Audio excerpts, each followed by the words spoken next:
this, and I do this, and then hello all, and welcome to the Berget 2020, Berget 2026 or Berget 2020 live stream. Oh damn, we just started and I'm already fucking up.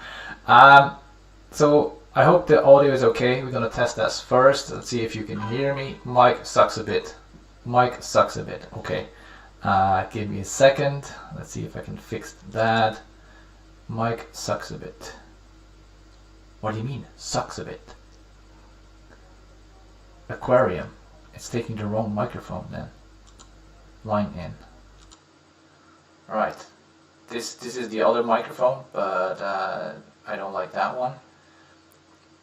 Did you hear it changing, or is it using my webcam microphone? You can see how well I am prepared for this. Microphone. Why are you not? Oh, hold on. It's coming in twice for some reason. Okay, is this better? Hold on, I'm gonna switch. This one, that's the one I wanted. Okay, let's test this one. I'm gonna change the microphone here. Mic.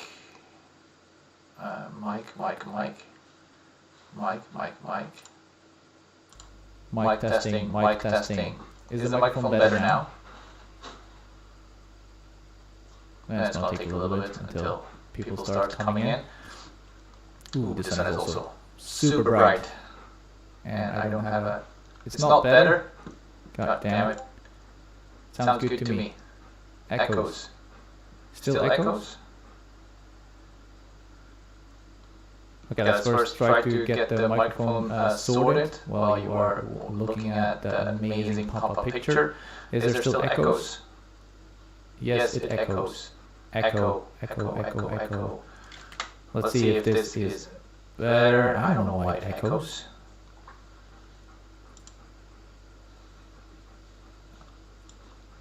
No, it's not open. I'm double checking. I closed all the other ones down.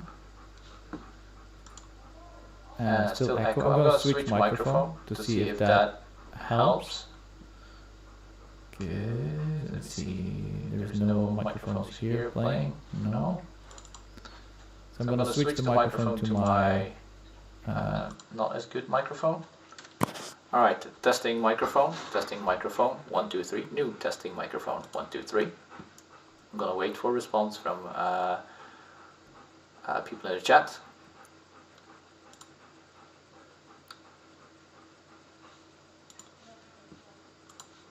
Okay. Why is there an echo?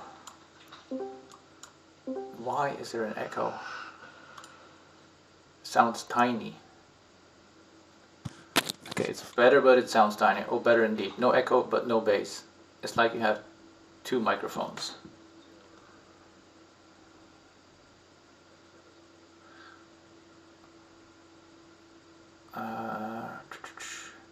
Alright, I'm switching off my webcam now. I'm gonna switch to my other microphone.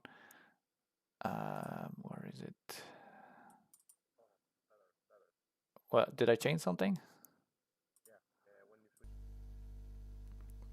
Okay, let's try this again with the fancy microphone to see if that one is better.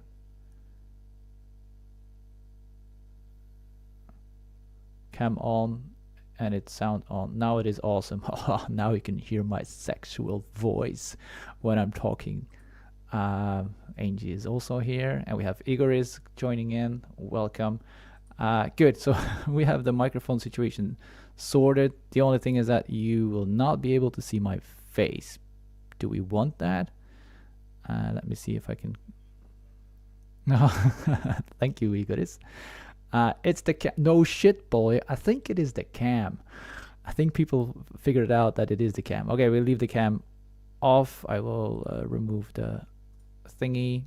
Your Discord notifications are showing on your stream.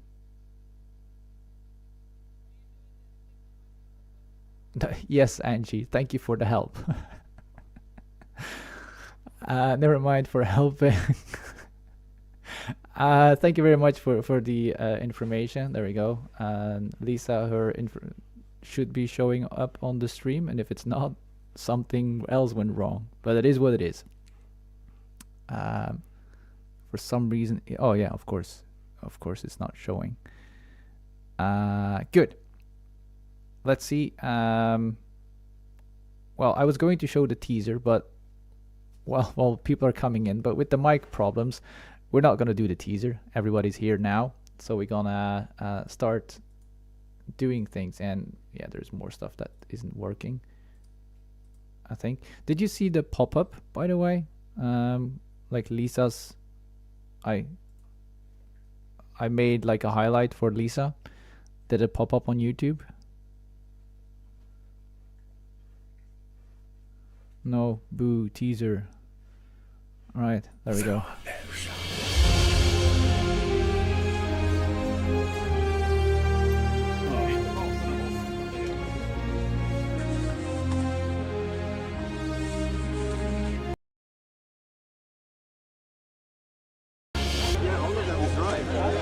One of the things that I love about Papa is that it becomes a family of people that take care of each other.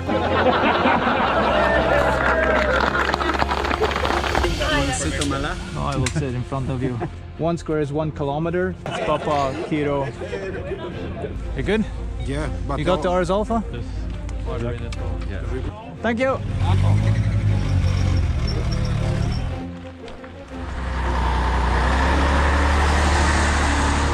And Team 1 has go back to where you were.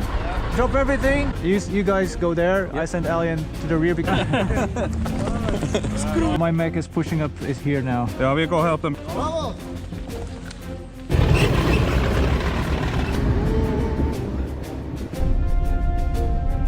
Anton, I will stay with the rear. Rob. Children. Send message over.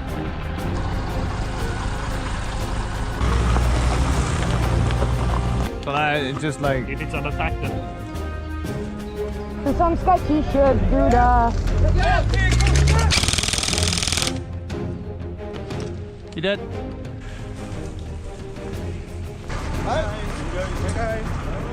That's why you need a medic. Yeah. Okay. A team on me! Let's go! Yeah, but nothing here. Keep going, keep going. Mines! Where are the mines? In front! Go up to the mines. Can you drive back and pick up as many people as possible? Don't lift it up yet, because it can be booby trapped. I need somebody disposable to just move the fucking mines. Move! Move! Move! Go, go, go, go, go! Take the mines! Move on! That was close, that was close! Cause mayhem. Okay.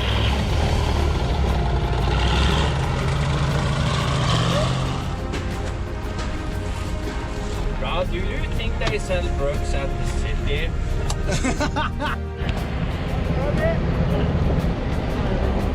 Yeah, which we have all sites covered for now.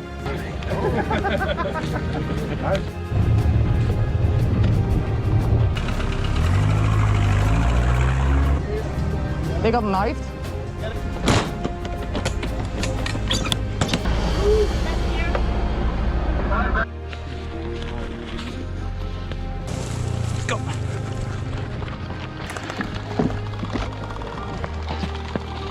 Left! Rear of the car! Rear! Left!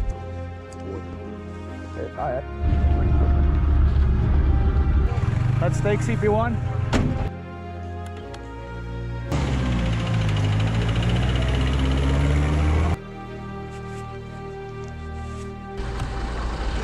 Hey!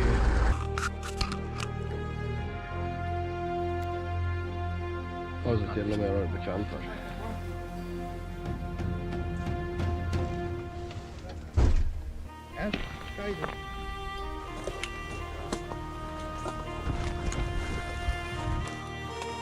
You awake? Listen to Ball! Ball is in charge here!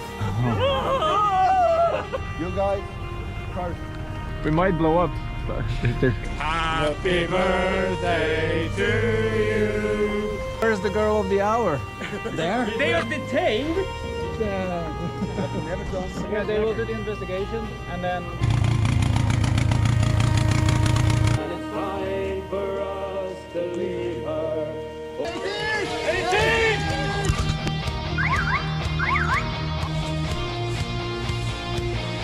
If you succeed, just wave on the middle. This is your complete AO. Toe! Move the toe! Yeah, don't get shot. You're an MP. I kind of want you here. He's not there, trust me. Thank you, man. Keep back up, you go to CP5. Staying! We're staying! Put the mines back up! Stop! You stop on the right side to pick up the HQ. Get it? Get it? Ночью. Подходите. Fuck no. Да. It's outside! If everybody's running that way, we focus on the other side. So if you do... Blue guys, do you need more help? Non-Papa units! Because those fuckers like to hide, so if they choose that unit to...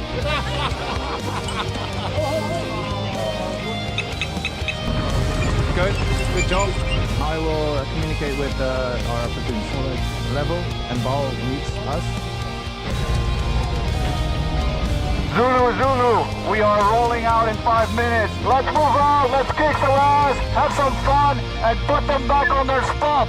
Have fun, guys! We take the rear so they can unload. Hey. Yeah, they come. Is it tank? Surprise, motherfucker.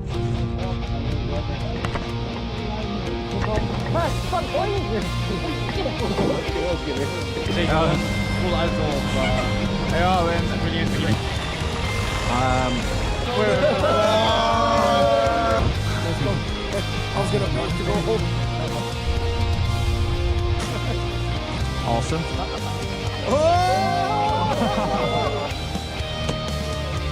Money car is moving! It's at CP1! It moved from safe to CP1!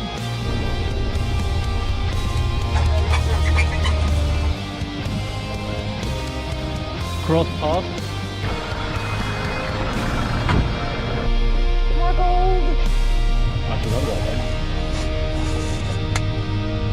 It's a heavy one. Yeah.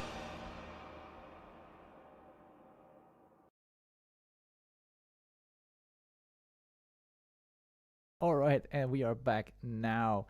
I hope everybody is ready to talk about Berget 22 2026. Today we have very good people here present to talk about various things. We have in our panel, we have Angie, who is going to be talking for the white red. What was the gang name? Odin Wolves, which was the white red armbands. Then we have Jimmy, who was my special platoon commander. We will talk about why it is special, not because he's special, it's just the special way that we're doing things. Then there is me, who will do, of course, all the talking, and people don't hear the Discord people, so let's see how we can fix that. Let me see. Angie, start talking to see if people hear you. Okay, let's see if they heard that. I did open up the channel, so they should be able to hear you. Then we have...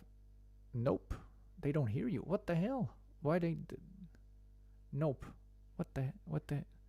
I thought we fixed up all the problems. God damn it.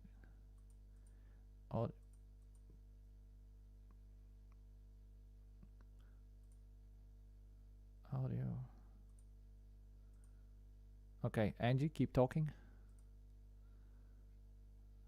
Just anything. Yes.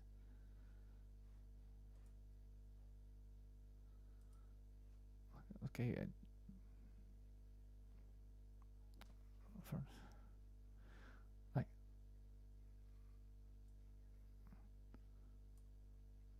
They are still talking, but it is coming in on my channel, and I can show it to you. Keep talking. It is coming in my.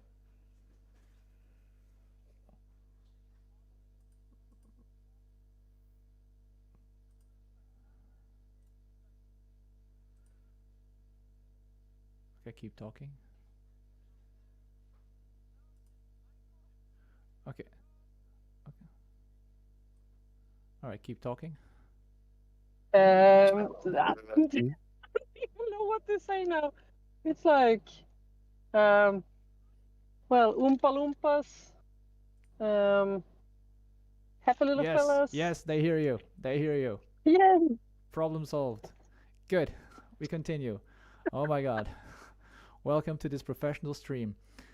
Oompa Loompas, they heard it.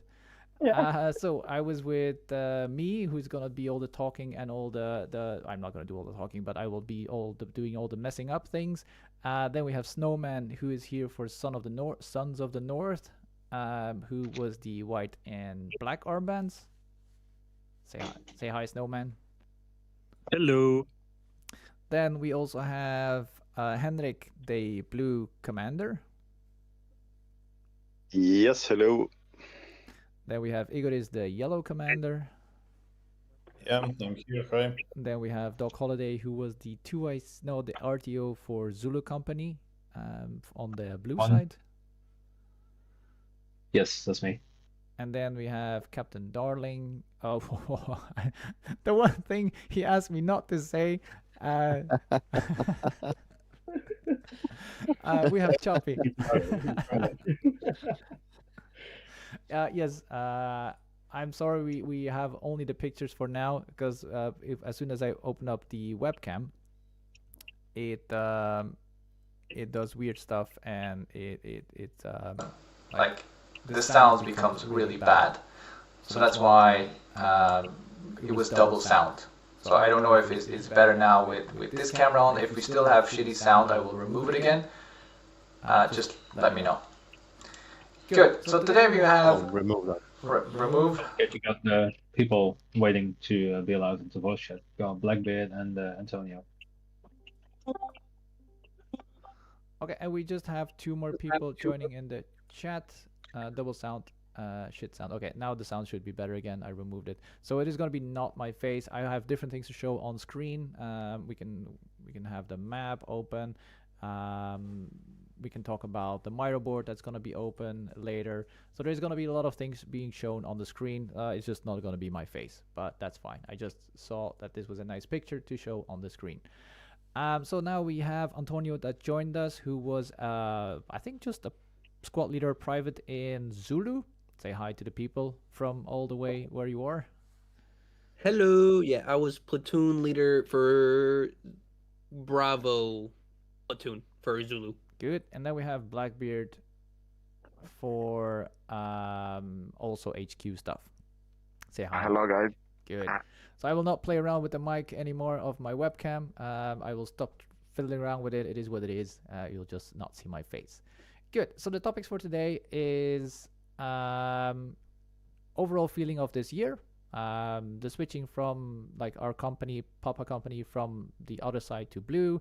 We're going to talk about the prep work from HQ, Berget Platoon and Company. We're going to talk about what is different and how does Papa work. And we're going to talk about the Saturday mission, what happened there. We're going to talk about the new rules from Berget, imbalance of vehicles, and we're going to talk about certain incidents that happened during the game. So if you have any suggestions that you want to talk about, or you want to ask the people that are in our panel, just put them in the chat, and hopefully somebody is going to point it out to me if I miss it. And then we're going to, if there is time, we're just going to put it in there. So we're going to start off with the overall feeling about this year. I'm going to go through the different groups. I'm not going to give the word to everyone because we have a lot of blue players, not that many yellow, and we have some civilians here. I will try to point out and pick some people, and if the people in the panel want to say something about it, just let me know and I will give you the word. So let's start off with the civilians this year. Like, how did you feel that things went during the game? Let's start with I forgot the gang name again. Angie. Odin Wolf. Odin Wolves. Yes, let's start off with those. How did Oh. you feel that the game went? For us this year, it was way better than any other year. There was like more role playing. We had more missions to do, and I mean, just the beginning of our meth lab inside of Blue Oyster. Oh my lord! And nobody found out. That's like, we had so much fun tizzle tassling. So you mean there was a med lab in the? Yep, there was a meth lab All right. in the civilian area, the Blue Oyster. Interesting. That explains why they wouldn't let us in there. Yeah, we had about, I'm not even kidding, but roleplay wise, we had 21 kilos of heroin and I think like 45 bags of crystal meth. So we had shit tons of stuff going on in there. Damn, Yeah. this is information that I heard later. But it's really good to hear that there was more LARP for you guys. Like me as a more infantry player, I try to do my best in LARP, but I don't focus on the LARP because leading the unit. Yeah. But we have been always asking to crew like bring back LARP, and I think they brought it back. So then I'm quickly gonna jump to Snowman because he was the other part of the gang, Sons of the North. Did you agree with Angie when she said like the LARP was better than other years, or you disagree? Absolutely. This was the first time I had such a role since I've been more military leader previous years. Yeah, I had a blast the entire time. Especially when I was captured by blue players. I got to act out as much as a crazy person as I could. All right. Had a blast. That's really good to hear. Then we're gonna switch to the yellow side, which is Iguris. How did you feel that the game go? Because you left a little bit early because of other stuff you need to do on the Sunday. But how was the event for you in the yellow team? It was easy to say one of the best game, if not the best. It's just I can't tell that this was the best just because I have nostalgia towards other Bergets, but well, it really was the best experience we had. Although I usually shoot at least somebody, at least from our side. This year I did shot 3 shots, and all of them went through the chronometer. That's it. So basically, it was one of the best games I ever had. Well, yeah, that's really nice to hear. Then let's go to some blue people because I think most of our HQ joined in now in the Discord. I'm not gonna give you all the word. I'm gonna try to move it around a little bit. So let's go to our commander. Like, how did you, Hendrik? How did the game go for you? Well, I can just say like the other guys, I think it was one of the best Berget games that I have been attending, especially on the military side. This was my 13th Berget, and I would say that they really starting to bring LARP back. We need more of it. We need a bigger civilian village like we had before when we had the civilian police force and stuff like that. I think Igor remember that time also. It was really fun back then. But also the military sides, I think we had one of the best Bergets wise tactically and executed by the game masters also this year. We don't always agree with the game masters, but they tried, and I think they listen a lot more this year than what they have done before. Yeah, that's really nice to hear. And I think we had all sides talking about how the game went.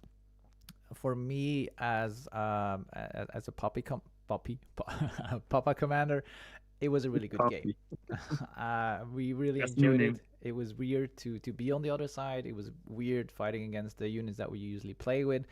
But Papa had a blast. Like, I had talks with so many people and they really had a good time. Of course, there were things that were not as we wanted them to be. But that's why we have a new year to start working on those. So overall feeling about this year, I can hear a lot of good things that happened. So that's really nice to hear. So that's the first talking point that we already had. So I'm just happy that people had a good time. The weather was fine. We had a little bit of everything. We had wind, we have cold, hot, dry, rain, and it seems that people were prepared for it better than other years. I saw people having all the rain gear and then drying their clothes. So yeah, people were happy during this game. Then the next point that we're gonna talk about is the switch for our company to from what we usually play with to the blue side. We made the decision for various reasons, and it was fun to see that most of the people that we played with in that company joined to the other side. And one of the reasons was, well, it's good to have a balanced game, having people, bigger units that work together and have bigger fights, better fights. And our units is usually a unit that stays up till the end and they keep going, even though they're not always the best tactical players. They make mistakes, like so do I. But they are a unit that brings a certain joy with them. And I was really happy when I made the teaser. Like, there was a lot of smiles, and the people around us, we tried to bring the happiness of Papa to all the players. And it was really nice to see that there was a lot of good people on the other side, on the blue side, which we usually don't see when we are like fighting against each other. So we did the switch and it went well. We don't talk yet. We didn't yet have a meeting about it, but we might join the same side next year. But that is going to be discussed in a next meeting. So that was a quick switching point for us. And then we're going to quickly go to the prep work from HQ, from Berget, Platoon, and company. And I want to start off with Berget. The prep work from Berget before the game. Any comments on the timings? Anybody that wants to go? Hendrik? Yeah, but maybe it will be a good idea to hand out the op order more than 24 hours before game on. Igoris, you agree? Yeah, well, I think I was the first one to receive the op orders. I received them roughly 36 hours before the game starts. The thing is that we had our op orders ready by that time, and we actually were like 90% on the point. Yeah. So the late op orders didn't mess up the things, but only because we know what usually to expect. So we made our predictions and we were mostly right about them. Yeah, you send me the op orders and I have them on the screen now. Those are our internal op orders. Yes. Because those are the ones you make to send to the peoples. It's not the Berget op orders. You transform them into your personal op orders and then you send those out to your company commanders. Those op orders were before. Well, the version you're showing is updated already, which was sent out 24 hours before the game start. But this is basically most of it is done by us, by ourselves, and then actually when we received it, we compared, and yeah, it was mostly on point. So this is the document we provide to the players on my report. Yeah, it is, for me, coming from your preparation. This was something I missed, like a detailed information with all the information in there. So I would say this is something that I'm gonna bring up to our HQ. Like, this was the information we got from our HQ. Yeah, check the communication point 5. The red one. Not that one, but the one which is on screen, which was in our reports. Yes. So you see the C.5. red word. Pineapple? That's for skinny. So those were the things. That's a tribute for her. We did have most of those things somewhere posted, but having this in an integrated document with everything included, we just take that and all the information is there. On our side, it was coming in different parts of information. On the meeting, we got information about missions. This was the information of the missions. Then some other things were posted in an information chat, a WhatsApp chat. Some other things were posted in a leaders chat. So keeping up to date with all the information wasn't that easy, especially if you're used to having a document like this. So this is one thing I will bring to our HQ. It's like, this would be really nice to have something like that. Would it be possible, Henrik? Yeah, I hear you. And that will certainly be the next time you will have a document instead of different order channels. Okay, perfect. Thank you very much. So that was a little bit, well, there is more Berget planning, but some of the things they don't have always control over. For example, when the field is pinned down, so they need to wait for certain things to send the map out. They don't know exactly which locations are available for tents, and now with the military in the area, I think it was very difficult to send out the information early. Now there's a lot of things that we can plan and prepare for, and within Papa we knew what to do, and it was just waiting to come on site and do everything. So I think the preparation for us was okay with the information that we had, just like a little bit more detailed and structured. But I'm curious about the civilian side. How much information did you have to work on before Berget, and how would you want to change it? Let's start with Angie. Well, we got actually pretty good, like, the preparation for me. All I got was that Sons of the North had killed my father and the storyline and stuff. So by any means necessary, I'm not to be friends with Sons of the North. But us having 6 people eating the 30, we had to be friends with them. Make them try all that stuff. Okay, she was saying that it was hard with less amount of people to go up against a bigger group of people. You dropped out. Your voice went silent a little bit. I heard you in the background. Yeah. So the thing is, like, I got the storyline pretty good. Like, you're supposed to hate the Sons of the North, all that stuff. So I think I was kind of good prepared, to be honest. Okay, good. Snowman? I didn't get much information at all, to be honest. My prep work and the op orders I had prepared, or missions I prepared, was not at all in line with the op orders I got. So I had to revise everything. The only thing I had that was still could be done was to kill the biker gang. I didn't get a chance to do it the way I want to do it. I had a platoon of guys sent up there. They weren't there at that moment. So, and that was a bummer. But yeah, I had to revise everything when I got the op orders. Okay. So and I need to add one thing. The casino was run by my guys. Apparently, crew had misunderstood that. They thought that was the green and white guys. The civilians had the casino.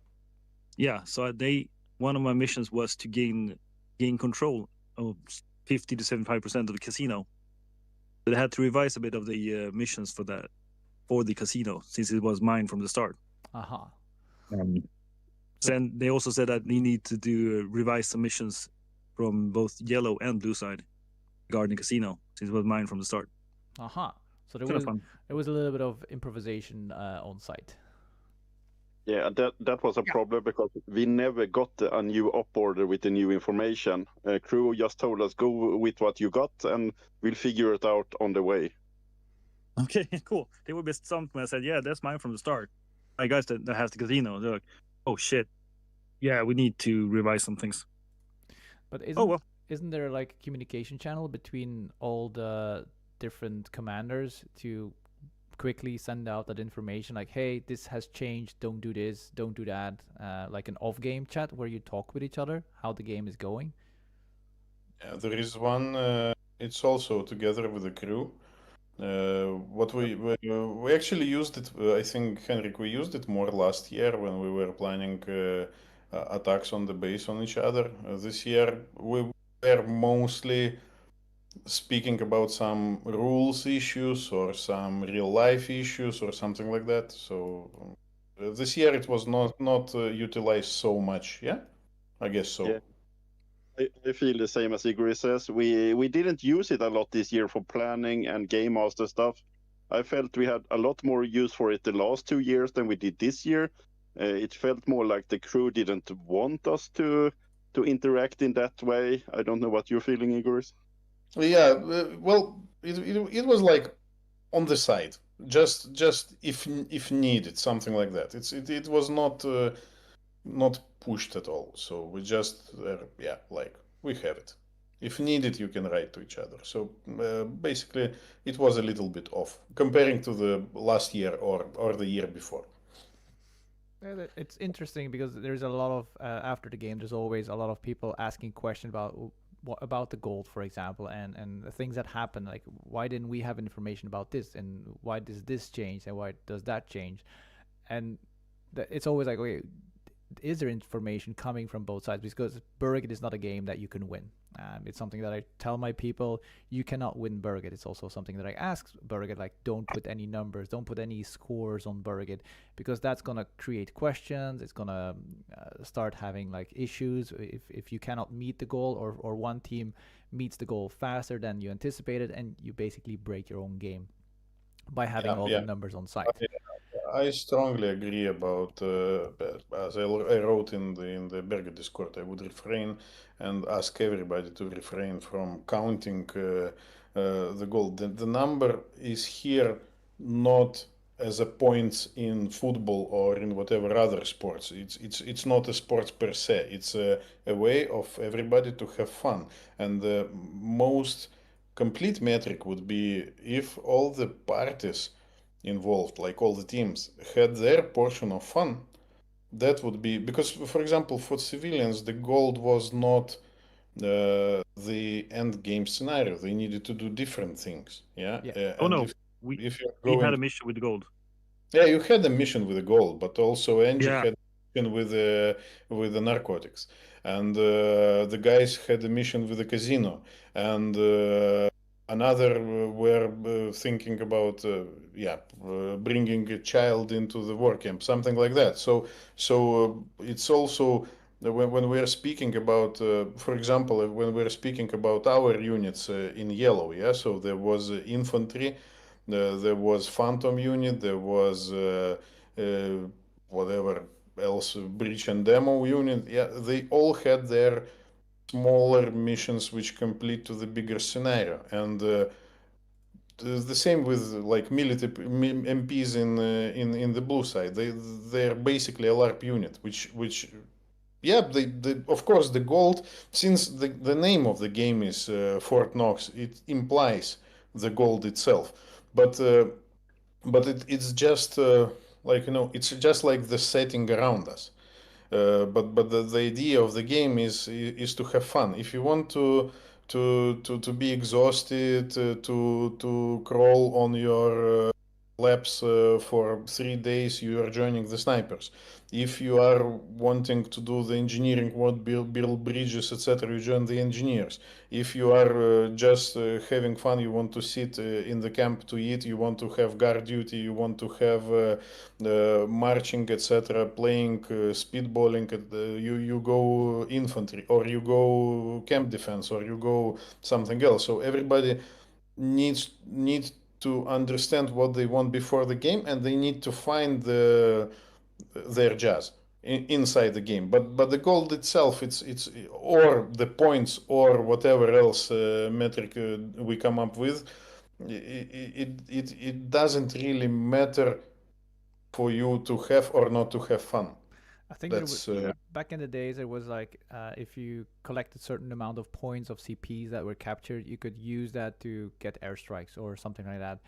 But and then at the end where we discussed that this is the wrong position, because if you have more CPs, yes, you are already on yes, on the winning side, not like winning, but the one who has it easier. So it is better to provide the airstrikes for those who have less points. Well, something like that. yes. Yeah. It's I go ahead. Yeah, I also can't understand why they wrote in the op order that if you have 51 gold bars, you win the game, because that's stated in our op order. Yes, Okay. it was stated in the mission should not have been stated like that. Sadly, it was, and that creates an atmosphere of if we have I this, we win. think they also, I'm speaking for the Berget right now.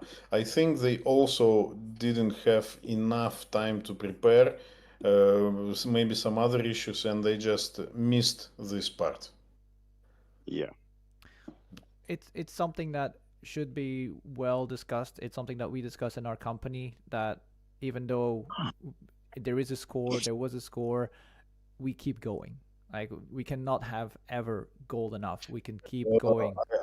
I must tell you that we get the 51 gold on Thursday Yes. afternoon, and yeah, and then I've got a call from. I actually didn't focus on that. I didn't count it right, etc. I only just realized that when received the gold back, like physically, they didn't accept it to this Swiss whatever, and they said that. Then I got a call from GM saying, "Okay, we don't want to finish early, so let's just continue the game." Because for us, it was a bit weird in the beginning because we could not take the gold at all. Like we knew that we needed to have gold, and then we just needed to guard the vaults, and there was no real way of us getting the gold unless you guys took it, and then we stole it back. And otherwise, it was just defending the vaults. And that was yeah. And my crew, we didn't even care about the gold. We were like, yeah, we're gonna sell drugs and do our own shit. Have them fire everything, and we can sell drugs. Woo! And that's the real fun thing about Bergen, in my opinion, that there's stuff happening around everything. And then if there's only focus on that one, the gold part, and seeing the numbers going up and down, you narrow the game so much. You break it down because you're only focusing on that. And for infantry, I understand. Like there should be a mission for infantry to focus on and have like a goal, but they should make sure that the goal can not be reached, or like there is always another goal to proceed during the game. With you guys with the drugs, just should avoid the. Sorry, Angie. We just should avoid the statements like if you collect 30 or 50 or whatever 100, this is the end game, because we know that the end game is Saturday 3 p.m. So that should be the end game. So I'm quickly gonna answer the chat because Rhino just asked like who's talking. The people that are talking the most now is Henrik, who is commander of blue, Igor is commander of yellow, Angie, gang member, Snowman, gang member, me, the talk person, and then we also have Antonio, blue side, platoon commander, Blackbeard, communication officer with infantry, Choppy, who was doing operations, Doc Holiday, who was RTO for Zulu, Evil Bus Driver, who is also HQ, and also we have Jimmy, who was one of my special platoon commanders. The problem is I cannot put a list on the screen because it's in my Discord, but I can type it down on the screen while the other ones are talking for the moment. So we were talking about the points and the stuff, and I think we all agree on this, that there should be a lot of stuff happening around us, and it should not be a score that can be met. There should be an objective to be good and keep it going. And then I think they changed it during the game, because then suddenly we were able to blow up vaults, and I was like, wow, they are our vaults, how can we blow them up? I was like, we don't ask questions, let's fucking blow up the vaults. and then we could get gold out of the vaults. So that was a change, and we shouldn't ask too many questions because they make the game while it is going, while it is happening. And then HQ should send us the information in a LARP-ish way. Even if they talk with the other side, like, we should not care about that. It should not be sent to us like, oh, they made their goal, and Berget changed the rules because of that. We should not know that. This is something that should stay in HQ, and HQ should send us the information, because that starts a lot of rumors about, oh, this person won, or this group won because of this reason or because of that reason. And we need to try to avoid that. Good. That's about the missions. We went from prepwork, HQ platoon company. Let's go to the prepwork for the... Oh, let anybody else that wants to chip in on the story-wise. I mean, not really. Stuff's already been said. Yeah, especially for my guys, we were defending the vaults on Wednesday and Thursday, and well, I think Bal can attest to that. We were walking up to the vault to get a good look at it. You know, like blue team, we're here to defend these guys. We're on the same side, and they immediately opened fire and we had to take cover, which was which was surprising, lore-wise. But yeah, it is what it is. I heard indeed that they were surprised that the machine gun started firing on our own troops. It is what it is. He fixed it, he solved it, and we went on with the game. And we knew, like, don't get close until you really can get close. All right, good. I'm quickly writing down the names. Well, I will do it in the next segment when people are talking. But we have more about the prep work. Let me quickly go on the chat. The real Blackbeard or his twin brother.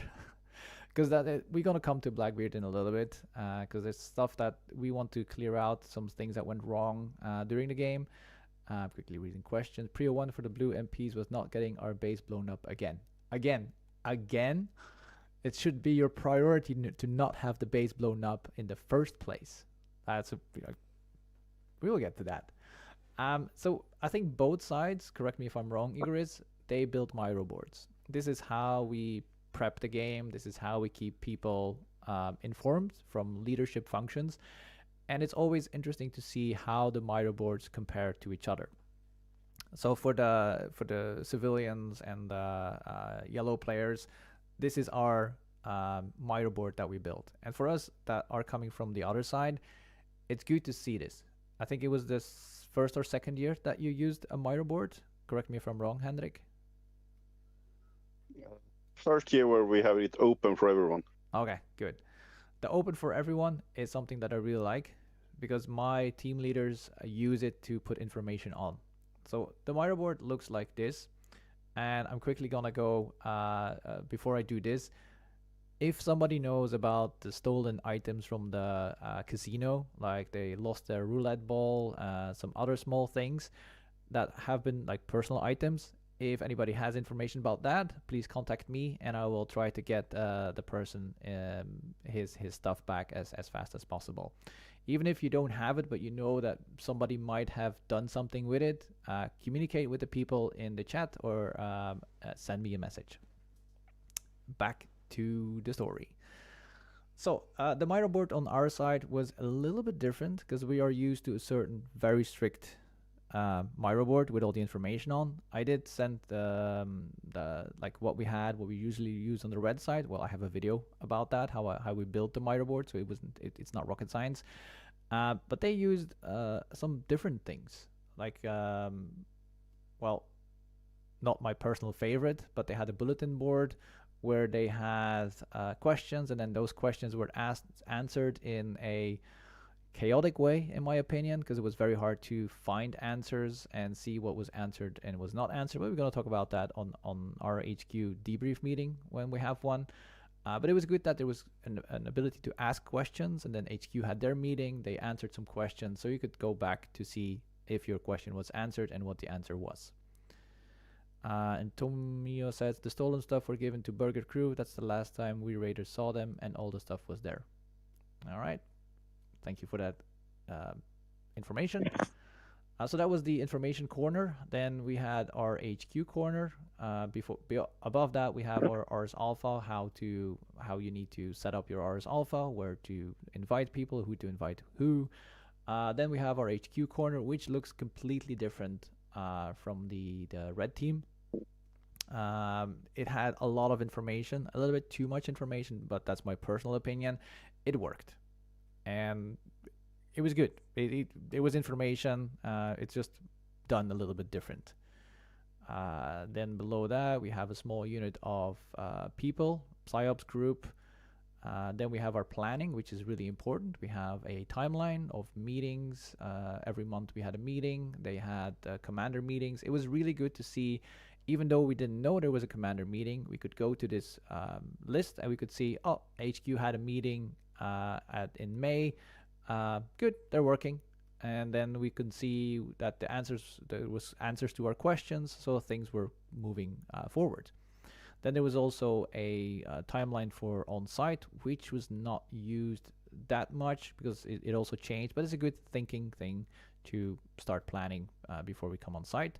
Then there was the information corner with communication, what to use, and a simplified Orbot, and then lessons for next year and some general information about all kinds of things that we used. Let me see. Then there is some basic information, the naughty corner of all the people that didn't show up or didn't came. And as you can see on this side, these were the people that were not assigned before we came on site. So it was really well organized, better organized than I heard from other years. A lot of people knew on site which unit that they were in. We also had a checkpoint where you needed to sign in, same as we did on the red side. There was a checkpoint, you needed to check in, then you were sent to the place that you needed to be. Really good system. Then we had the unassigned players where we start off with, and then those are being put into units. And we had 2 infantry companies, Zulu and Papa. Well, Papa was a combined mechanized infantry recon unit. And then Zulu was mostly only infantry. Correct me if I'm wrong, Doc. Exactly right. Yes. Zulu has no own vehicles. We took rides with you guys. Yes. Size-wise, we were approximately the same size, like 81 people in Zulu, 81 people in Papa. Something that I learned from this year is that the tags that we used on the post-its, they were really, really good. To show, instead of different colors of the post-its, we used tags on the post-its. Worked really, really well. So this was Papa Company. I will go a little bit detail a little bit later. But as you can see, we had a lot of mech, infantry, and some recon people. Then there was 3 mechanized units, which didn't have a company commander, but they were independent platoons. I think both were Finnish units, and then we had also the armored squad of the tanks. They used their vehicles as transport mostly, and then went on foot. Then we had the recon units. I'm still waiting for the debrief to hear their missions, because we didn't see them except a few. Like I saw the company commander, and I saw them coming in on the Friday. But that's all we knew, and we knew some missions that they were doing. So I'm really curious about the debrief of that. And then we had the military police detachment where they did all the LARP people, and then we had a combat medic unit, which was 1 person on an ATV doing stuff, and I think he had a mobile respawn that he could put up. So this is our complete organizational overview. This is something that's been built during the whole year, and then once we're on site, we don't use it anymore because it is done. And I do have a question in the chat. How many people were in blue, yellow, and gangs? Our impression was there were 500 people max the whole game. Berget said a lot more, but usually didn't give a number. Do you have an exact number, Igoris? We do have an exact numbers. We have okay. We had somewhere I had a graph. We do our pre-game monitoring, so you had registered something around 380 to 390 people. We had a little bit less, 340.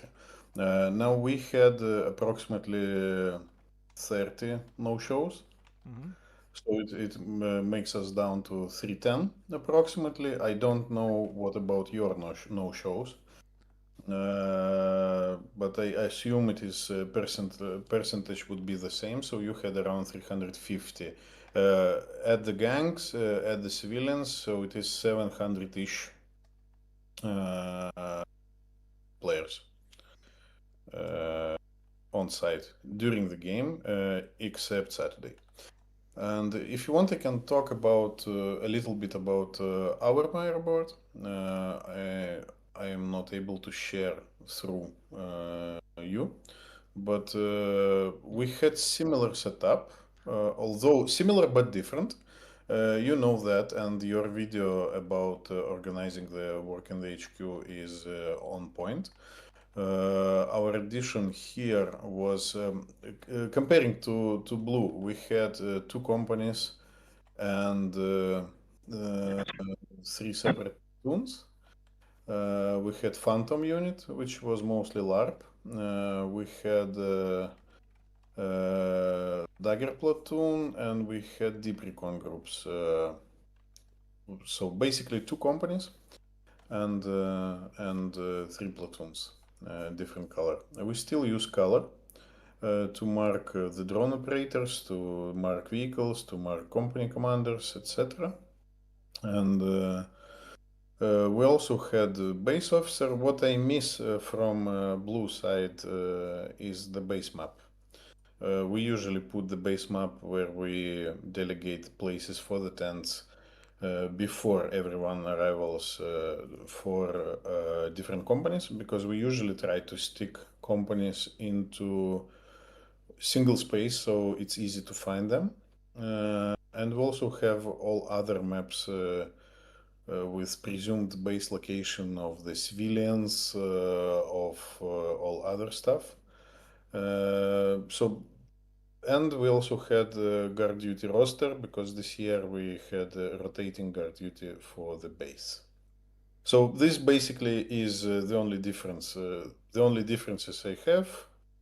We also did not open the. We did not open the Myra board. I think it was 3 weeks before the game. So we opened it after we've done the webinar for all players. Webinar was very successful. It was around 2 hours. And we've done a lot on Discord this year, which we usually do not do. But yeah.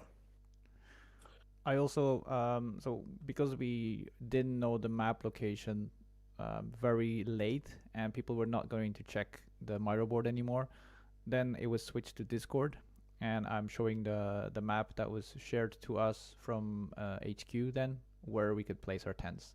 So it was not on the Miro board because we didn't have the information on the last meeting, but then it was used on Discord.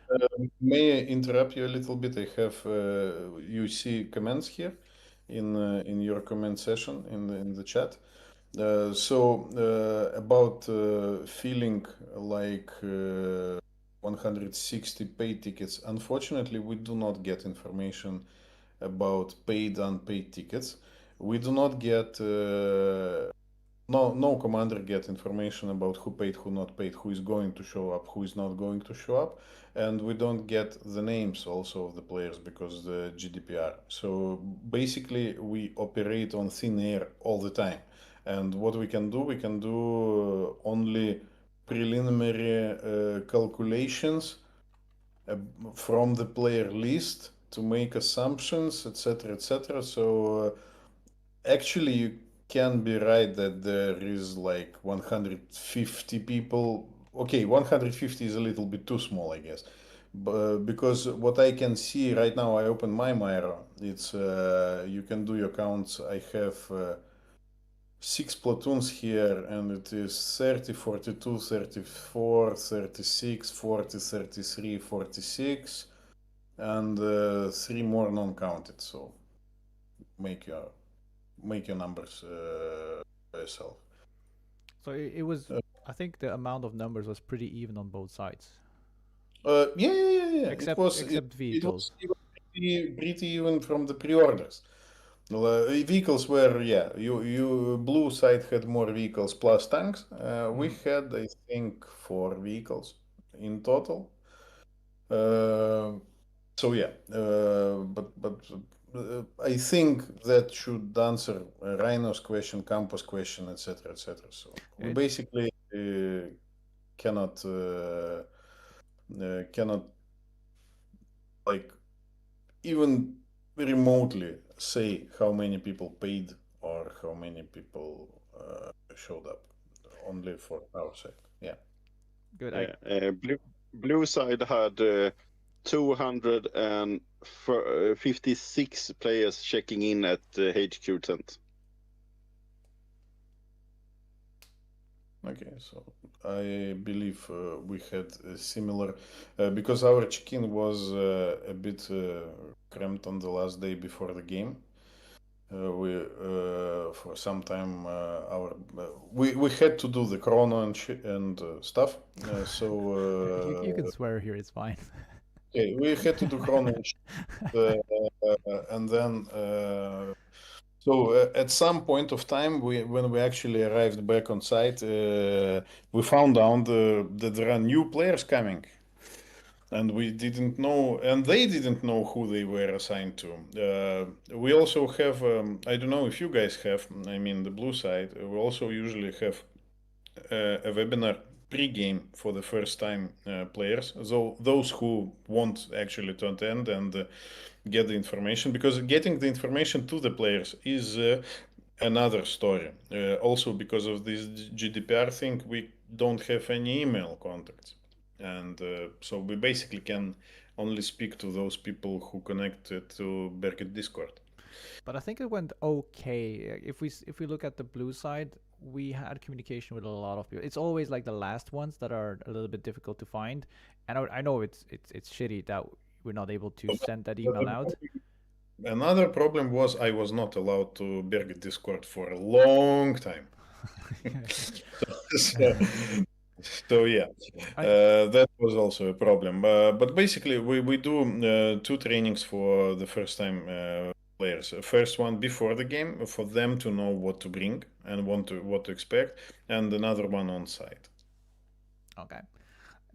I have an interesting thing in the chat that Rhino saying that Berget is dying, and I will give you my opinion about it, and everybody can chip in because Berget has less numbers, yes, but there is a lot more competition for bigger games. There is a lot more games that popped up that do similar things, so it is normal that less people go. I have an international connection with a lot of international organizations and organizers doing games, and it's a trend with all organizers that they have a little bit less players going to those games. Now the numbers started going down for Berget. I think the first one I did, they had about 1,800 people, and then it started going down a little bit. And I do believe they slipped a few years, and it felt that the drive was gone, and I feel it's going up again. And if you listen to the people now that went to Berget, everybody's happy. Of course, there's stuff that didn't go well, but there's a lot of happy faces. And this is how you build it again. This is not something that you can build in 1 year. Like, we're going to go, we're going to be happy, we're going to tell our friends. They might think about going. Maybe I'm going to wait 1 more year. And then if they keep going on like they're doing now, and they keep bringing in LARP, they listen to the players, they bring back the nice fields, not the one crammed road field, which was a nice field for infantry, but it was shit for mechanized. So of course people are going to start thinking, okay, maybe I will skip a year.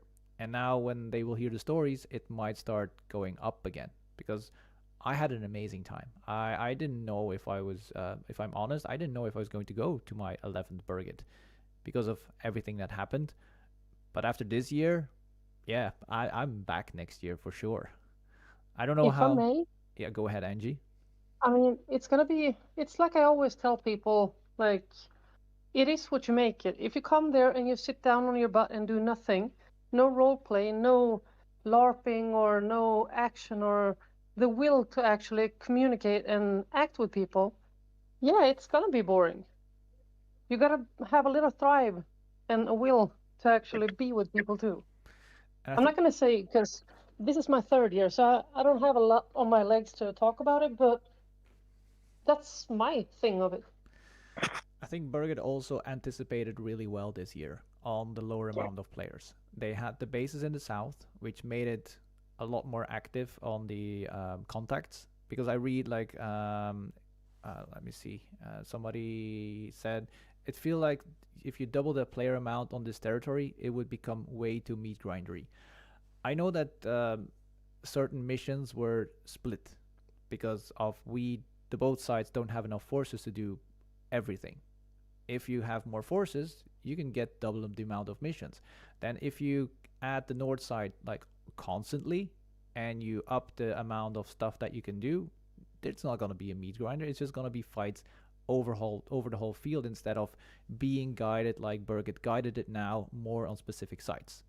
That's how I feel that they managed to keep everything going really well. What was a little bit less last year, but this year with the lower amount of numbers, there was good fights and like heavy fights. So I really like that. And I'm quickly gonna ask this also to two people that I haven't heard today because they're not in the leading position. But we have two platoon commanders here. From Antonio is from Zulu, and then I have Jimmy who is from Papa. Any opinions of how that you felt that the game went mission wise? Did you feel that you knew you had enough information, or were you missing information? Because of course HQ is on board with all the information. I know more information because I'm company command, but as soon as you go down on platoon level, things might be missing, and that's something that I want to quickly ask to our platoon commanders, Antonio and Jimmy. Jimmy, let's go ahead. Start with you. Yes. So, well, we went to blue this year. We have been red for several years as Papa. It's different, but I mean, in the Papa unit, it's no different because we, as you say, you are in the top as a commander, and we get everything we need from you. So how even the HQ is doing shit up there, it doesn't matter for us down on the ground because we get what we need from the company command.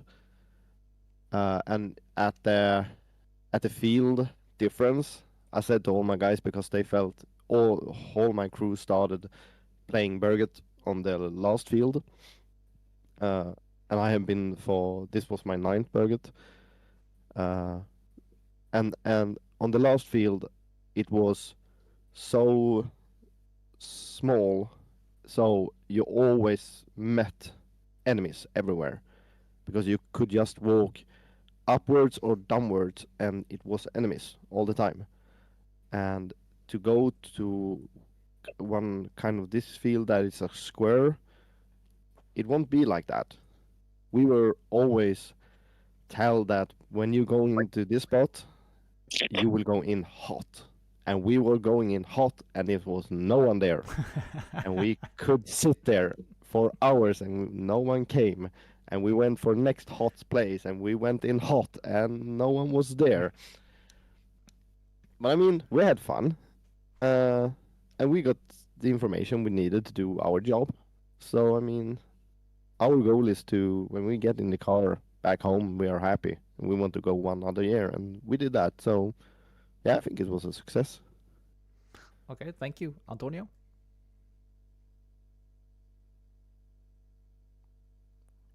I will also agree. I mean, I got the information that I needed.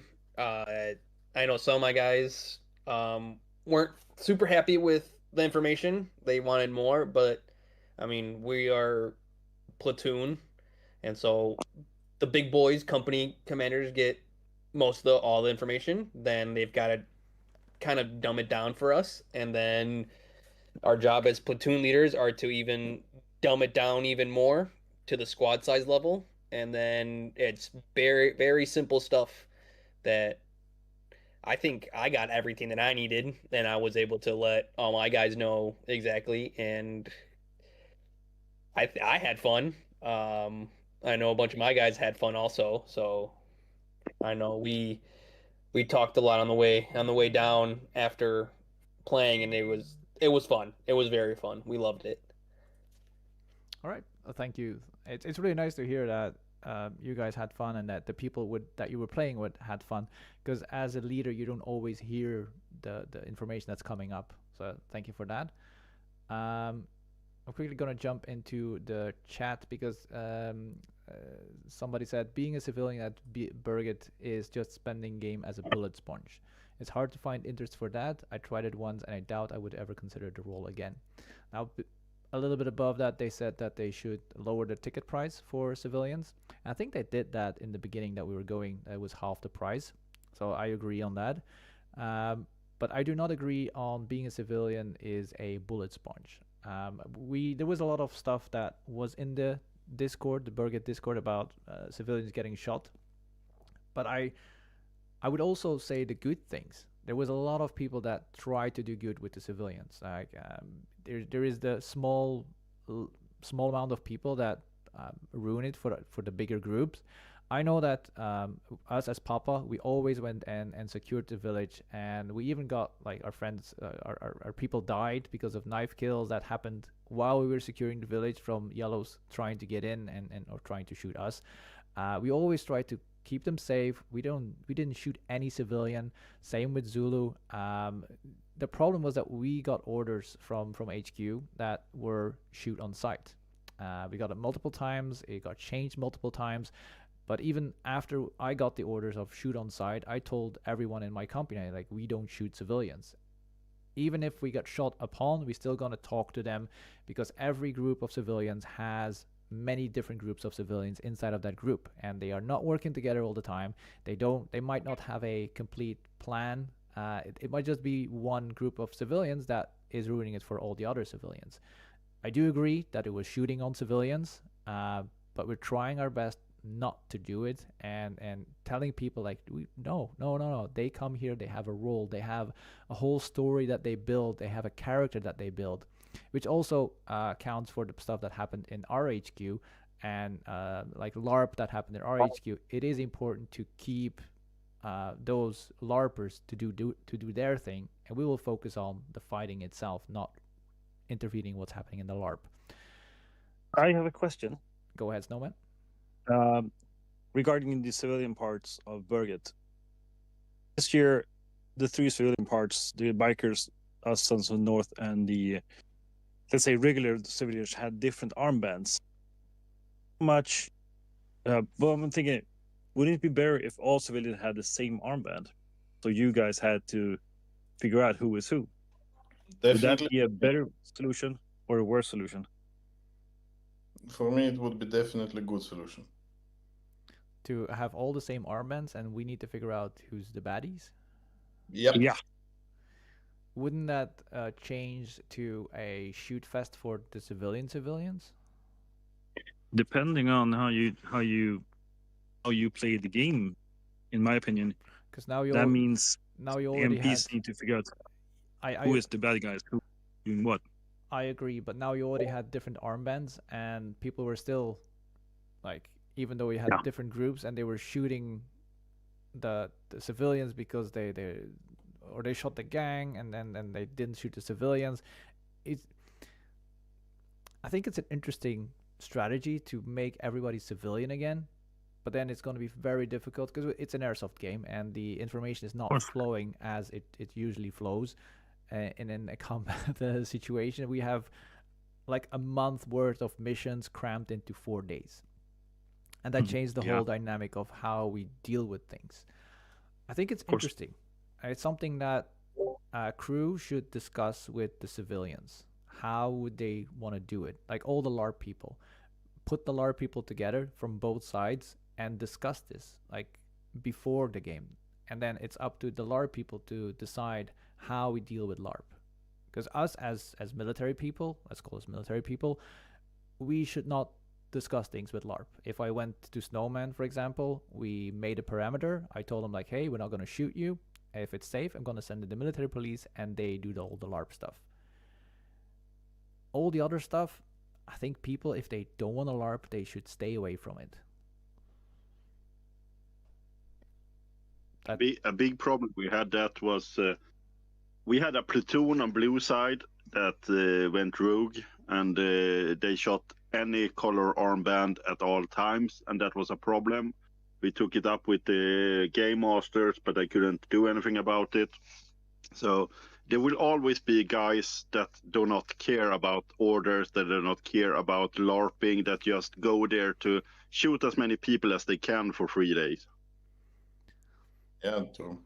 That is true. You know, I had the aftermath when my platoon and rest of Zulu showed up to the civilian village, and everyone optimally just hating us, and I had to do some very ungrateful stuff in the sex dungeon with one of the gang members to get him to trust us again. You liked it. Maybe. But we I still know don't I trust like that. There was it was there, that part was very fun. So I did enjoy a little bit that they went rogue and that we had to do a little bit more LARP with the civilians because of it. But the reason that, I mean, they went rogue was definitely bad. But I feel like the civilians and the gangs kind of used it to our advantage a little bit, and we got a little bit more story out of it. And it was definitely a lot of fun figuring it out and going to command like, hey, I've got this going on. What are we doing? And I enjoyed that part of it. Good. Thank you. So LARP wise, good improvements. I would say keep talking to crew about it. I'm still gonna try to get a dedicated LARP person in my company because I've been missing that. Somebody that can do all the LARP and is up to date with all the LARP information before the game, during the game. Even it might be an off-game group where people are like, hey, this happened, try to do this and that. That information is flowing. So there's something that we will change in our company to have that person. I also talked with crew about something that I don't know, Igor, if you were with me on this one, but that there should be, before the game even start, there should be an agreement, fictional agreement between the fighting sides that the village is off limits for direct fighting. Like a Geneva Convention decision, we cannot fight in and around the village. The village is a free zone, if you understand me. Yeah. I actually promote this every year. I usually tell this because this is the way to have good LARP experience and to experience more of the village, and for them not to be afraid to be shot as soon as they respawn. So there was one year, I think, where civilians had a huge long respawn, like of 2 hours or something like that. But other than that, Henrik, remember the Berget we were talking about? I think it was Berget 16 with the police and all other village stuff. So that was actually near perfect experience from the LARP point of view. They had their own life, like, and the military intervened all the time at some point, but basically there were no like direct attacks on the village at all. I think so. That was really a good experience. I think the village got murdered a few times though. Well, villages got murdered during Berget all the time, but that still was fun because the people who are playing LARP, they're still airsofters and they still come to shoot, although not this much. But you still have to have action, and for the last mission you actually the villagers join one on the or the other side or both sides or whatever, but still it would be nice to see actually enforced no fire zone in the village at some point. Would it be something? I remembered. Go ahead, Henrik. I remember that Berget 16 as I played civilian police, and when we were walking around the civilian town or a village, yellow, red, blue players were walking around in there without fighting each other because the village was a free firing zone. So it was really fun to see that LARPing between all the teams and the civilians in the same village because the civilians were protected. Do you think it's interesting to have a LARP discussion going before the game, like making the story between certain sides and building while like building, and then on site things are already set in place and stuff, so you can make agreements LARP wise. Yeah, and you should have a preset. Okay, that can be not like pre-game play, but before the game, there actually should be a preset set of agreements of civilians with either side. So, like rules of engagement, they should be rather unclear from the beginning, but they should evolve during the game, and that should be written in actual law orders. Okay, good. That's a lot of good points for LARP stuff. We're gonna finish the LARP now, so we can talk about some other stuff. We already touched on some other topics that we have here.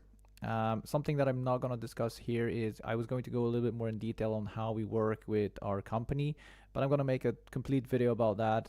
I had multiple requests to do that today, so I will make a video about how our company works, because we have a special way of working. On the Saturday, well, I missed the yellow players on the Saturday. Actually didn't have the manpower to do something on when we did the count before on Friday night. It was, I think it was up to 10 people wanting to do something on Saturday per every platoon. Do you think there is a reason for it? Do you think it's because the mission objectives are completed, or was it people are tired? It certainly added that the mission objectives were completed basically from both sides. So we do all understand that the big mission was on Friday, and most of the fighting was on Friday. So on Saturday, Saturday is a day a lot of people pack their things and are preparing to travel or preparing for the grill party. So, well, for me, I usually stay for Saturday. I usually man the HQ and we do everything. This year I had to go early morning on Saturday, so unfortunately, yeah, I basically I left night Friday to Saturday. And then Rhythm left, and only Vinny was manning the HQ. But we knew well before that we will have up to 10 players wanting to play. So we did our we asked the questions, and also Friday was rather exhausting. That is another reason for people not willing to go in the field on Saturday, and for we didn't have actual cars. Our I think 1 or 2 cars left on Saturday early morning, so it is a not good time to go kilometers. No, but we pushed really hard, and for me personally, I was a little bit disappointed that there was not a lot of yellows left, because we always push really hard, like, come on, stay on the Saturday.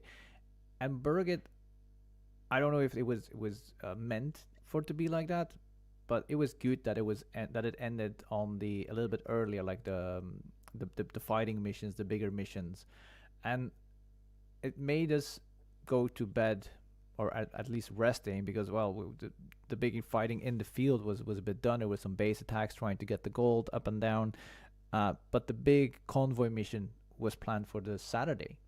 And this is what I've been asking for a long time. Like, don't do it on the Friday. Don't tell people like the big mission is on the Friday.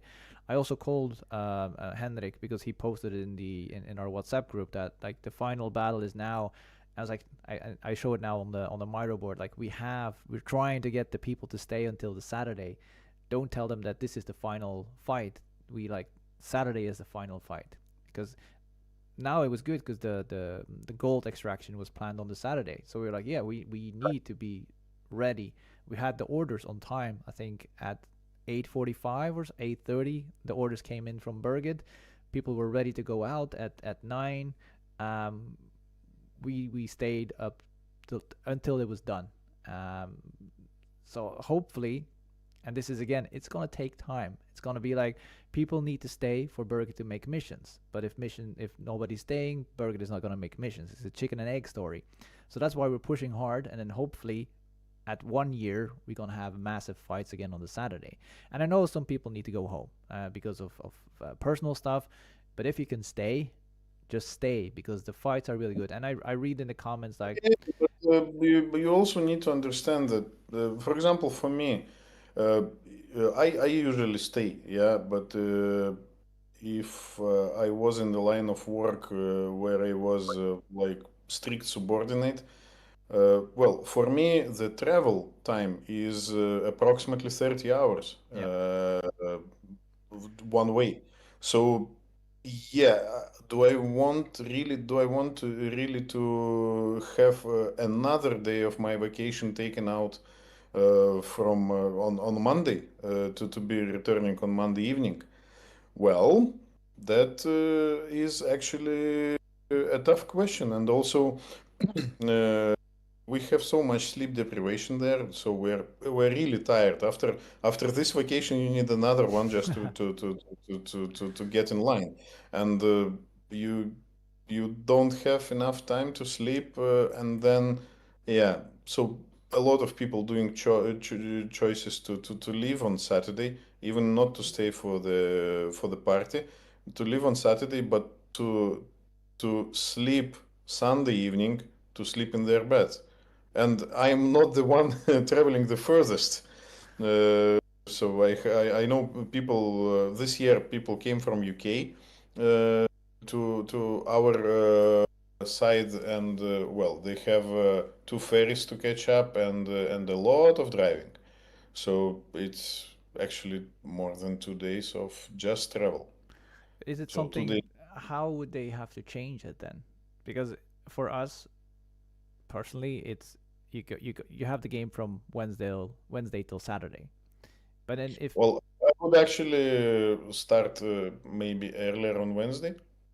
I don't know, because I do get I also envy that I also always want people to stay till the very last minute. And actually, I do remember time, if I'm not mistaken. For example, Berget 11. I think the big mission was on Saturday. Uh, so maybe even Berget 12 also was on Saturday, but then I do understand the guys who are leaving on Saturday. It's like I feel them. I can stay, and I usually I am staying. It's actually what is it, my 12th Berget. The first time I had to drop out early due to personal reasons. it's something to discuss with Berget. I think as commanders and stuff, and hopefully the feedbacks for the people that are listening also and being here, there is a feedback form. If you have any suggestions that you are putting here in the chat, like I have no way of pressuring crew. You guys have the way to pressure crew on what you want and how you want to see the game happening. If you feel like no, we cannot stay on Saturday, let them know that. Like if 90% of the people can stay on the Saturday, then we also don't need to plan for the Saturday, because people pay, like almost the whole company stayed on the Saturday, and then it's like people pay to play on the Saturday, but if there's nothing happening, and I understand the travel restrictions, but there's a lot of Swedish people that just go home because of other reasons. I don't say Swedish, but it might be Norwegian, but they don't have to travel that far. But then the reasons might be the game sucks. They don't have any missions ready. It's not fun anymore. People are not taking their hits anymore. People are tired. Well, they can change that by not having the Friday mission up till 12, but then, or like 2 in the morning, but instead till 12, and then we can get up again at 7 and keep going on the Saturday a little bit laid back and have a decent night of sleep, for example. But they need to make the decision, and in my opinion, if you pay for the ticket, like, you stay. That's how I tell my people. If you want to go to Berget, this is Berget. That's my personal opinion about it, and we're very strict on that. Then one guy from the squad is leaving, and basically all squad is packing up and leaving with him. That also happens. Yes. Yeah, and then that, but you know, you came here to play with your friends, and then some of your friends have to leave because they have to work on Monday or even Sunday night. Then you have to plan otherwise. If it is the only thing that you should, if you don't stay, then you don't go to Berget. A lot of people will not go to Berget. And I seen a question on screen of base defender company for people who are not able to continue because of the injury. That we usually have in our site. We actually, you go register with the base officer that you are not up to walking or driving or running anymore, and you stay for the base defend. We do that every year. It's a good tip for the Blue HQ to have something like that. Even though I think it was similar, or most people fixed it anyway. But it's a good thing. Yeah, it's being fixed, but we had some injuries where guys or girls, they just couldn't walk anymore because of strained ankle, whatever. So they just stay. We know where they are, which tent they are in. So we just need a shout that the base is under attack, or they stick closer to the HQ. Our HQ is always open, and we actually welcome people to come in. We always do if there is a fire ban, we always do the designated smoking spot near the HQ. Yeah. Because we like people to come in. That was a bit different feeling. Like, now HQ was very closed, and usually we're used to a very open HQ. So that was a big change for us. But different HQs, different rules. So we had the Saturday mission. Thank you for going over that. It was a really interesting topic. Let me see. There's still people sending their driving times. I totally understand. Then there were some new rules that were going on, especially for the searching. How did you feel that the searching of valuables went? It's a good rule, it's a bad rule, it's a change. Let's see who. Can I just take a little time here? Angie, go ahead. Some guys were arresting us and having us in the village. And I do want to apologize if I ever offended them or my character, because she was naughty. Oh my lord. I feel so sorry for those guys that patted her down. Yes, the character is naughty. Yes, Angie. Yeah. So, I mean, she was actually doing like, oh yes, daddy, pat me down and all that stuff. So to all those people in there, I am very sorry if I offended you or anything. He was just a character. I'm not that way normally. She is not. She is.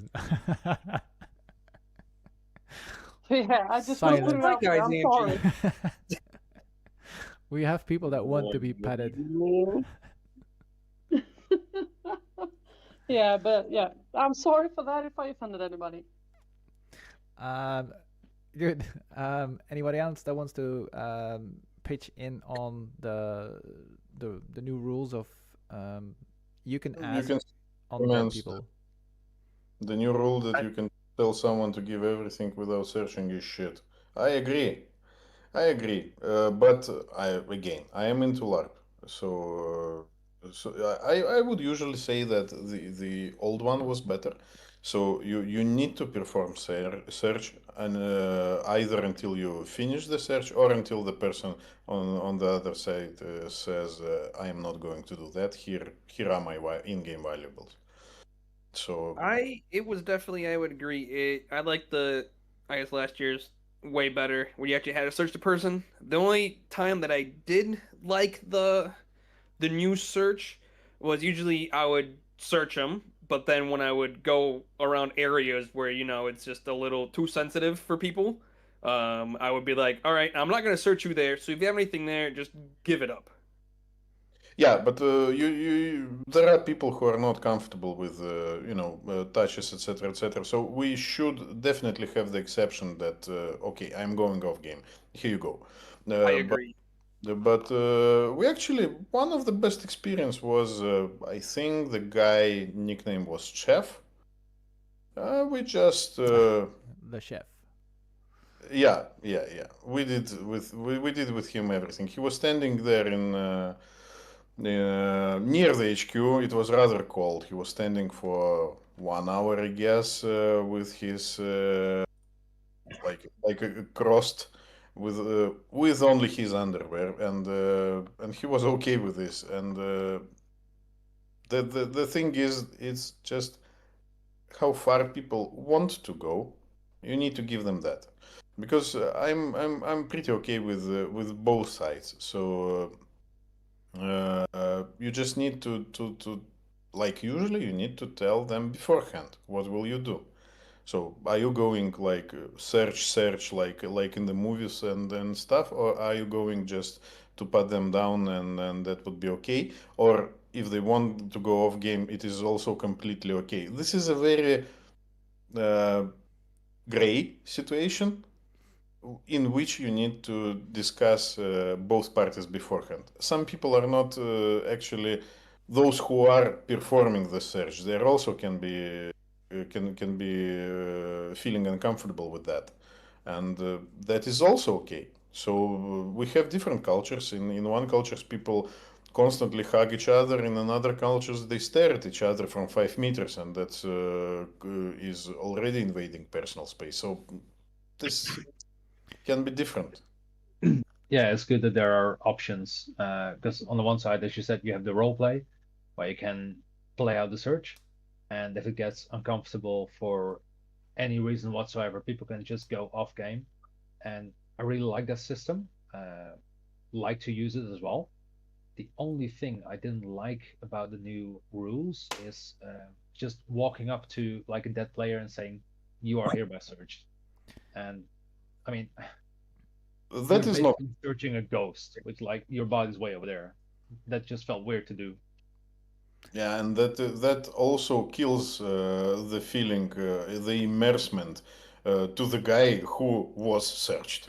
Like I What know, the fuck? Exactly. I know where the rules is coming from because the idea was to get as many in-game items to stay in the game. So money, gold bars. Because for example, you find a gold bar, you get shot, you die. You can take the gold bar to your HQ, and nobody can Yeah. take it away from you.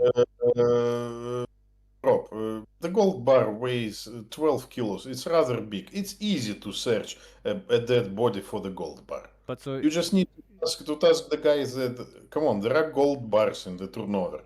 You need to look for this and that. So that was what we did. We only asked for like in-game money and gold bars. That was the only thing we asked because that was stated by the game. In-game specific items to keep the game rolling. But I would even the money should not have been asked because the money is not going to go to HQ. It stays with the player. But the gold bars, I would say yes, fair game. But that is something that should be stated with a lot of people. Like, how can we do this? What's the best way of doing it? Now it was decided by Berget to do a certain switcheroo that if you say like your search, you have to give everything, which was all the way different from other years while there was no change in the rules about that. Because the rules were the same, they just were interpreted differently. Did you receive the rule book? The rule book? Rule book. Rule.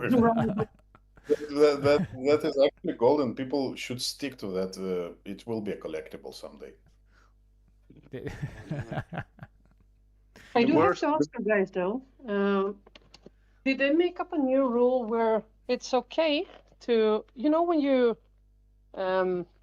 capture someone and I confiscate your weapon? Yeah. Is it ever okay to take away the weapon, put it somewhere else where the player can't see the weapon? No, it's not okay usually. I'm not sure that did that actually change, because usually it's not. You stay it actually on the body or near the person so they can see it. Right. So that's something that I kind of want to take up because that happened to us 2 times. And I was like, no, I'm not giving up my weapon because you can say you confiscate it, but it's going to stay on me. And I won't use it. Yeah. So that's how it should work. For example, I could be okay with leaving my weapon somewhere, but it's easy then to forget. So it is better to stay on you, and the confiscation is like virtual one. The same as with restricting your movement, Right. handcuffs and all other stuff. It's only done like virtually. You cannot move, something like that. So I have the rules open on my screen, and it clearly states that if the prisoner approves, others may carry the weapon. It should always be within the prisoner's sight. Thank you. Yeah, the problem I think we got there is that, sadly enough, most players do not read the rule book. Oh yeah. No, and shit happens. I know that, but it's just that I want to make a statement about it because people need to start reading the rules. Yeah, but there is this idea of Berget Crew works. Rule books are also okay. Also have a copy of the rule book in HQ. I don't even know how to force any more rules injections. So more GMs, but I think more GMs. what we will did spoil. what we did with our people is one of our guys made a quiz, and it worked really well. It gave the people the time to actually read the rules again. When we had our Papa lineup, I took everyone. I had 4 people standing. It was an A, B, C, D multiple choice questions, answers, and they had to pick a side, like a pick which answer they wanted. And then we talked about that rule, and if there was like difficulties about that rule, we explained it, what was going on. There was an easy quiz, there was a difficult quiz. It was shared on all our channels. So that really helps people to just go over the rules. Even I made a mistake, and I was a trustee last year, but I didn't know the specific sizes of the dead drag, that it needed to be 20 by 30 and like. Yeah. But there is a comment from Campus here, and I actually with him on that people ignore the mine rules, totally ignore a lot of them, not all, but a lot of them. And it is not easy to enforce at all. I think what would help get more awareness for the rulebook. Last time I went to Bellum, I don't know if anyone has been there. I mean, a few of you guys I have heard of and seen there, but before you check in, the organization, they will ask you a few questions about the rules, and if you cannot answer them, you are not allowed to check in until you've read the passages in the rulebook. Don't know if Berget can implement something like that, but like just 2 or 3 questions, maybe even when checking in at base, would highlight the awareness of the rules. I think it's something that we as commanders can take up as a responsibility. Even though Berget doesn't enforce it, we can still enforce it. Well, it's not enforcing, but it's people need to know the rules. And me as a commander, I'm responsible for my whole unit, and platoon commanders are responsible for their whole unit. So their people need to know the rules. If somebody in that unit didn't know the rules, I still look at my platoon commander like, why does not know the rules? Like, you should have everything sorted with your people, and rules is one of those things. Even though it's a personal thing, my people are responsible for their units in everything they do, and I will look at them if they do something wrong. And that quiz was a really, really good thing, and we used it, and a lot of people read the rules. A lot of people on the way up, like people are complaining that they need to drive a very long time back on the Saturday. Well, they need to drive the way up, so they have 20 hours to read the rule books. Yeah. Another thing is Berget should make a video with the rules. You know, some Fallout style or something. Well, that would be actual movie with some points about the rules. People will gladly watch it, I think. Go ahead. I just want to go back to this discussion we had before we started with the other rules with the search stuff and everything like that. And it was that it's very different for different players to do different stuff, because we had yellow players that did not want to get searched at all. They just told us, you can't search me, I don't have anything, I want to go off game because I don't feel comfortable with people touching me. So that's okay, of course. Then I actually had to stop the MPs to do a cavity search on Panda because he was going all the way. So it was like, it's a lot of different players that want to do different stuff. So I think that I have told Berget for 10 plus years now to add something on the armbands that states that this player is a LARPer. And I think that will really help everyone, that we know that, oh, this yellow player, this blue player, this red player is actually a LARPer, because we can see it directly on the armband. That's a fantastic idea. Yeah. But there's still like different levels of LARP. At least if you want to interact with civilians or LARP players, you can still say like, okay, this is enough for me, I'll go off game now. Yeah, but many players don't want to LARP at all, and if you can see at their armband they are not interested in LARPing at all, then you can just ignore them with LARPing. Exactly. Good point. Use it in the survey. If more people agree that are listening, just put it in the survey, because the more people that post something and write it down, the more it's gonna be used. And also, we don't need permission from Berget to do everything. Like, if we want to have something honest that state like, I'm a LARPer, even though Berget doesn't put it in the rules, we have the commanders of the factions here. Like, if you say we're gonna use a special thing, use it. Like, we don't need approval from Berget to make the game better and safer and more understanding. As long as we follow the rulebook from Berget, we can have a LARP patch on us, or an armband, or whatever, a wristband, or whatever that we want to do it. There is. Yeah. Do you know our saying in our HQ? It is better to ask for forgiveness than to seek a permission. I don't agree with that. We can ask them. If they don't want to do it, we can still do it. It's not that they're gonna say no, because they cannot tell us not to do stuff like that. If I want to do a quiz with my people, I'm gonna do a quiz with my people. Or they need to ban me for making a quiz for my people. But I'm still following the rules, and like the exact rules. We just make it more clear. And if both factions agree on certain things, there cannot be a problem, in my opinion. Of course, but we can always talk with them first before we do anything ourselves. Yeah, of course. Also, this someone wrote Campos 94. People ignore the mine rules as so much. I saw tanks and vehicles drive straight over them at the time. I also understand it that some people don't read the rules, because one of the tanks can actually drive over 4 lines of mines before it's taken out. Two rows of mines.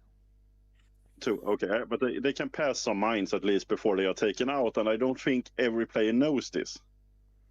That's true, but also another thing, it is sometimes not easy to see the mines on the road. Yes. Yeah. That is also... Mines should follow the rules. They should be 5 centimeters high. I think I saw 10 mines or something that were the correct size. They're like green or grayish, and the road is also greenish grayish, and there can be a little bit of rain, and then you can be actually in the actual tank, and your vision is very limited, and so mines should be a bright color, in my opinion, because it's clearly stated that it is a mine and you should stop, and we're not allowed to drive over the mines anymore to blow the mines up. So there's no reason to drive over the mines anymore. It's a block. Yeah. So mines, again, put all your remarks. It's really good remarks on the mines, and I hope my guys didn't drive over the mines. If they did, write down their numbers. Like they have vehicles number. Report it to their commanders, because then we as company commanders, platoon commanders, we can talk to our people. If there was an issue with somebody, I want to know which person did it because I'm responsible for those people and I want them to behave well. Okay, rules. There's a lot of interesting things about the rules that are coming up. As a blue guy is just getting out of the car and kick the mines out of the way. Now, it is important to state that when we attacked the yellow base, my guys disarmed all the mines. And then I sent other people to kick the mines away because I didn't want to lose my engineers. Wait, no, they were engineers. I didn't want to lose my good engineers. That's the thing.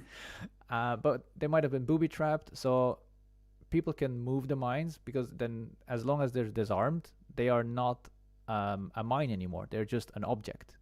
As soon as they are disarmed, you can move them on the side. But because they might have been booby-trapped, we told them, like, you can just, as soon as they're done, kick them aside. Or we use a rope of 3 meters to be away from the explosion of the possible booby trap that might be on the mine. And those guys that were disarming the mines, they were died, they killed, they were shot, and I send in new people to take it out. Okay, it was not my guys, but that was the thing that happened. You will see it in the video.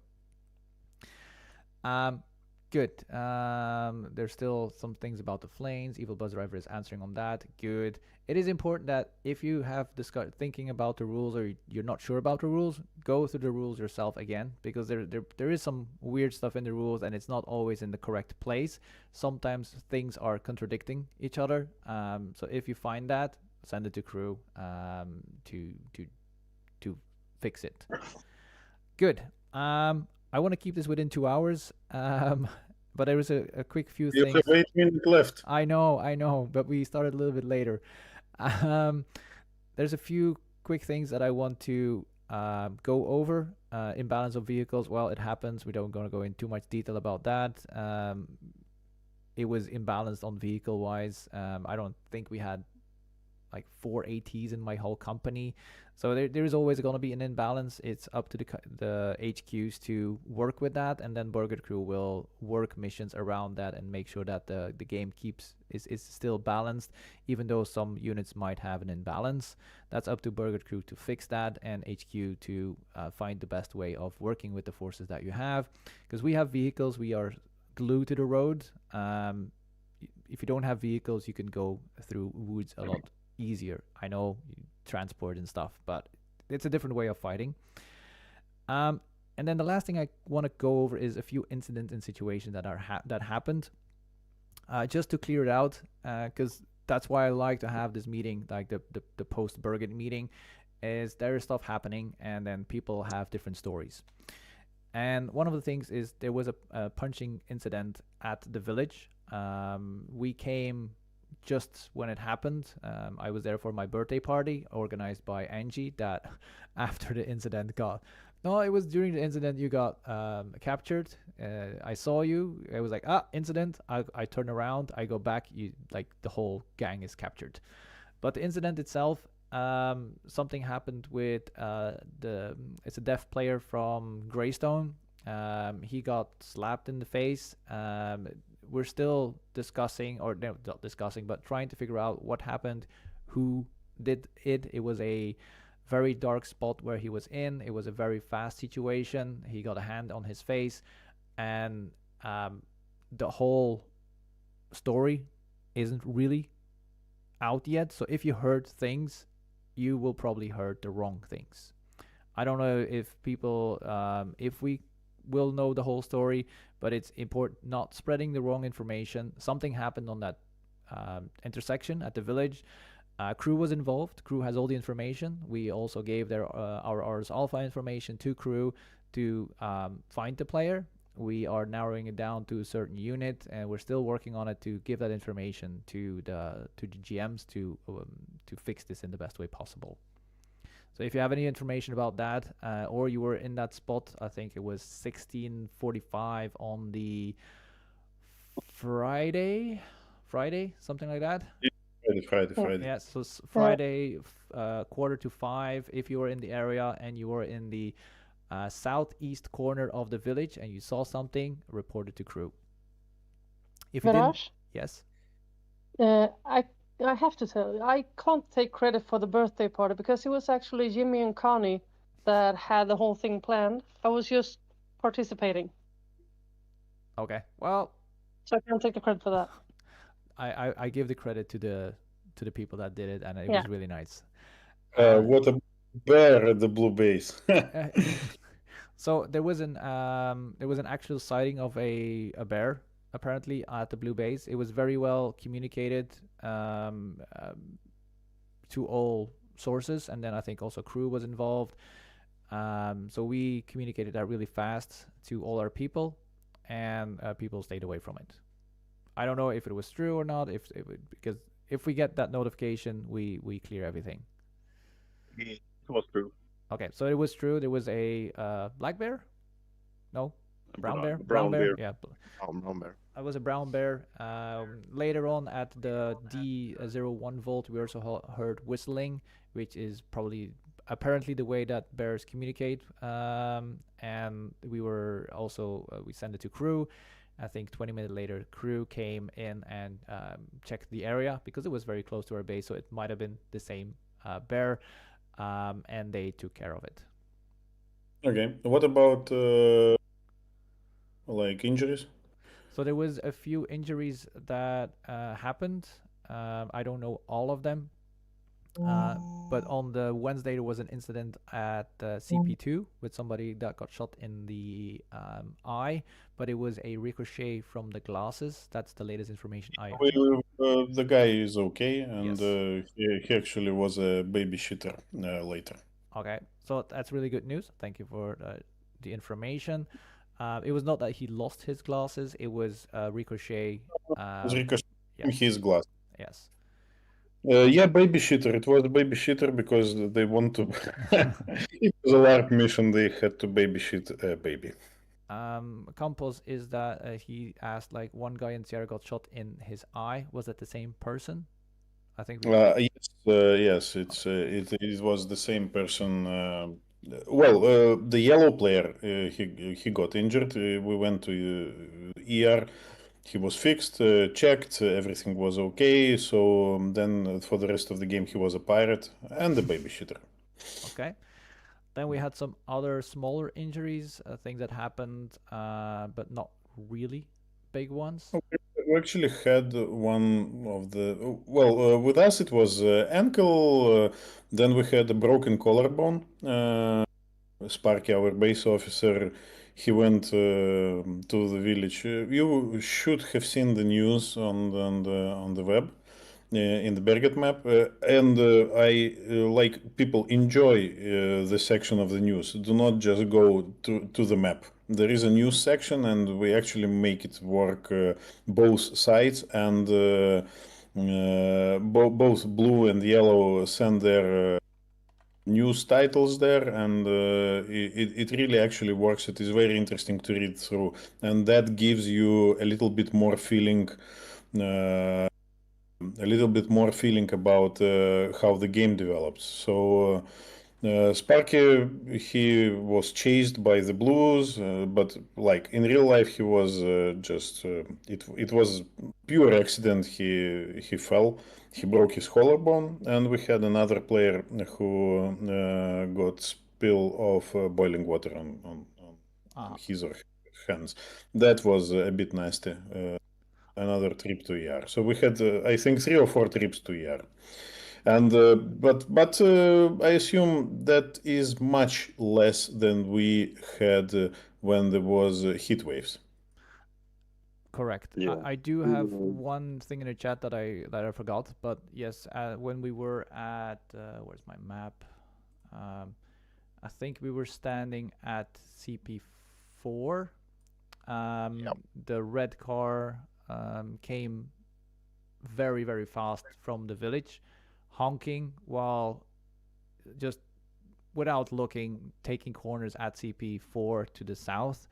My people were not on the road because we teach them not to be on the road, but he was driving, I don't know, 50. I don't know if it was an in-game injury. Can I jump in there? Who said that? Jimmy. Jimmy, go ahead. We got our man on the road that time, and the cars, and he was coming from up from the village, and Lima's car was standing in the corner, and the guys was standing behind Lima's car because they have just dismounted. And when he passed Lima's car and turning, I think it was Jonathan. If he hadn't stepped one step behind, just that second, he would have been drawn over. This was a really dangerous situation. It reminds me to write that incident report because I made a lot of incident reports during the game, but that one I forgot, so I will write it down. Red car? Yes, it was the fish and Fish taxi, yeah. yes. Practice Villains, it was Frena. So even if you, it's not the pickup. It was the small small. The fisherman. So those things are important to mention, not to us, but like upwards to your HQ. I made the mistake. I don't think we mentioned it at all because we were doing all kinds of things. I did not get a report on that. Yes, I will get you that because this was indeed a really, really dangerous situation. I understand that things need to go fast, but then if you come to an intersection and you see people, I think he took the corner like at 40, 50. He just kept going. So I don't have it on camera, but it was yeah, not good. I had no idea that happened.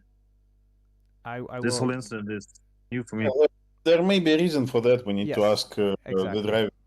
Exactly, but still, if there's a reason, there could have been another fatality on that. Yeah, because I think he actually helped a lot of people off game with their real injuries. Yeah, he did. It felt that it was not an in-game thing because he really started honking, so to get us out of the way. But it's not the correct thing to do when we had a company of 80 people unloading at that time. So incident-wise, good. We went over that. Then there was two weird story things that happened. Wait. We had one incident in Blue Base. We had a guy that had a seizure and was out of it for like 10 to 15 minutes. He almost had he had a seizure in a water-filled ditch. So if he hadn't had a friend with him, he would probably have drowned in that ditch. So we had that was on Friday also. Okay. Is he good now? Is he still? Yes, he is good. He is a close friend to me. I know him, so I talked to him yesterday. It was his birthday yesterday. He feeling good, and the problem was like, I think it was, I don't know how can I say it in English, but Henrik maybe you can help me. Diabetic. He's a diabetic, so he had low So that sugar. was the problem actually, yeah. But he doing well now. Yeah, I'm glad he's okay. Okay, thank you. It's really good that a lot of the stories that are being cleared out, because a lot of people hear stuff and then they don't really know what happened. So it's good that a lot of those things are cleared out. Then I have two in-game stories that people didn't really know about, but they might have heard something. There was one player from Papa Company that switched to the yellow side. She did it LARP-wise, so that might have made some confusion with people. But it wasn't a personal thing that happened in our camp, and she was allowed to go to the other side. It was communicated with GMs, so everything was done according to the book, how she got into the other base. We had a fun interaction with the other HQ that managed to get our radio channels and then communicated with us on the radio channels. But fair game. They captured her in a LARP situation, so fair game. So that happened, and then she also stayed at yellow until the end of the game. And then we had Blackbeard, who had a LARP situation happening on the Thursday, I think, and then he went into a civilian mode. He was in the yellow base for certain things, and then he joined back into the blue base. Something LARP wise went not right. Yeah. Actually, the problem is like it was, as every game, something start with a small mistake from the beginning, and it will be like misunderstanding and information don't go out, and yeah, something like that. So I think like a miscommunication and the information should be more out, and a lot of people should know stuff off game, just to yeah save the situations. And yeah, I understand everyone make mistake and whatever. We are not here to hang out to anyone, but it's still like, yeah, we figure out a plan. We all of the people here, like in the Berget, is like old larpers. So we find solutions. We help each other as we usually do. But I think we should be better that the information should come out, so everyone can understand and everyone can continue at at that LARP plan. And at the same time, it's good to talk off game sometimes, even in game. So even in the big games, like it's okay to talk off game sometimes. Yes, Of course. that is correct. And not all people are LARP people. And now that Berget is bringing LARP back more and more, I think this is going to be a very needed discussion to have the LARP people involved in the communication, and that there's less mistakes happening. If there's something LARP happening, that HQs are talking to each other. So there is good LARP people in HQ that know how to handle the story, that know the story beforehand, what might happen, and then have all the people that are in charge of LARPing elements also communicate with each other if there's an off-game situation happening, that something goes bad with a LARP. They can sit down, change the story a little bit, and then communicate that to everyone. Because the commanders, they have all the communication channels. That's why we do all the planning. That's why we set up all the communication channels. If you tell me something, I don't need to know the whole story as a company commander. I just like, this is what is what's happening. Okay, good. This person is now wanted, or this person is not longer welcome here anymore. Good. That's all I need to know. I don't need to know the whole story behind the off-game stuff. I just need to know how to handle with people, because that was missing for me. And then I don't have information to give to my people, which they don't have information to give to their people. And then a lot of people start asking questions. I think we need to have an LARP game master again, like we had before with Jimmy. There need to be someone at Berget Crew that is dedicated to being game master for the LARP.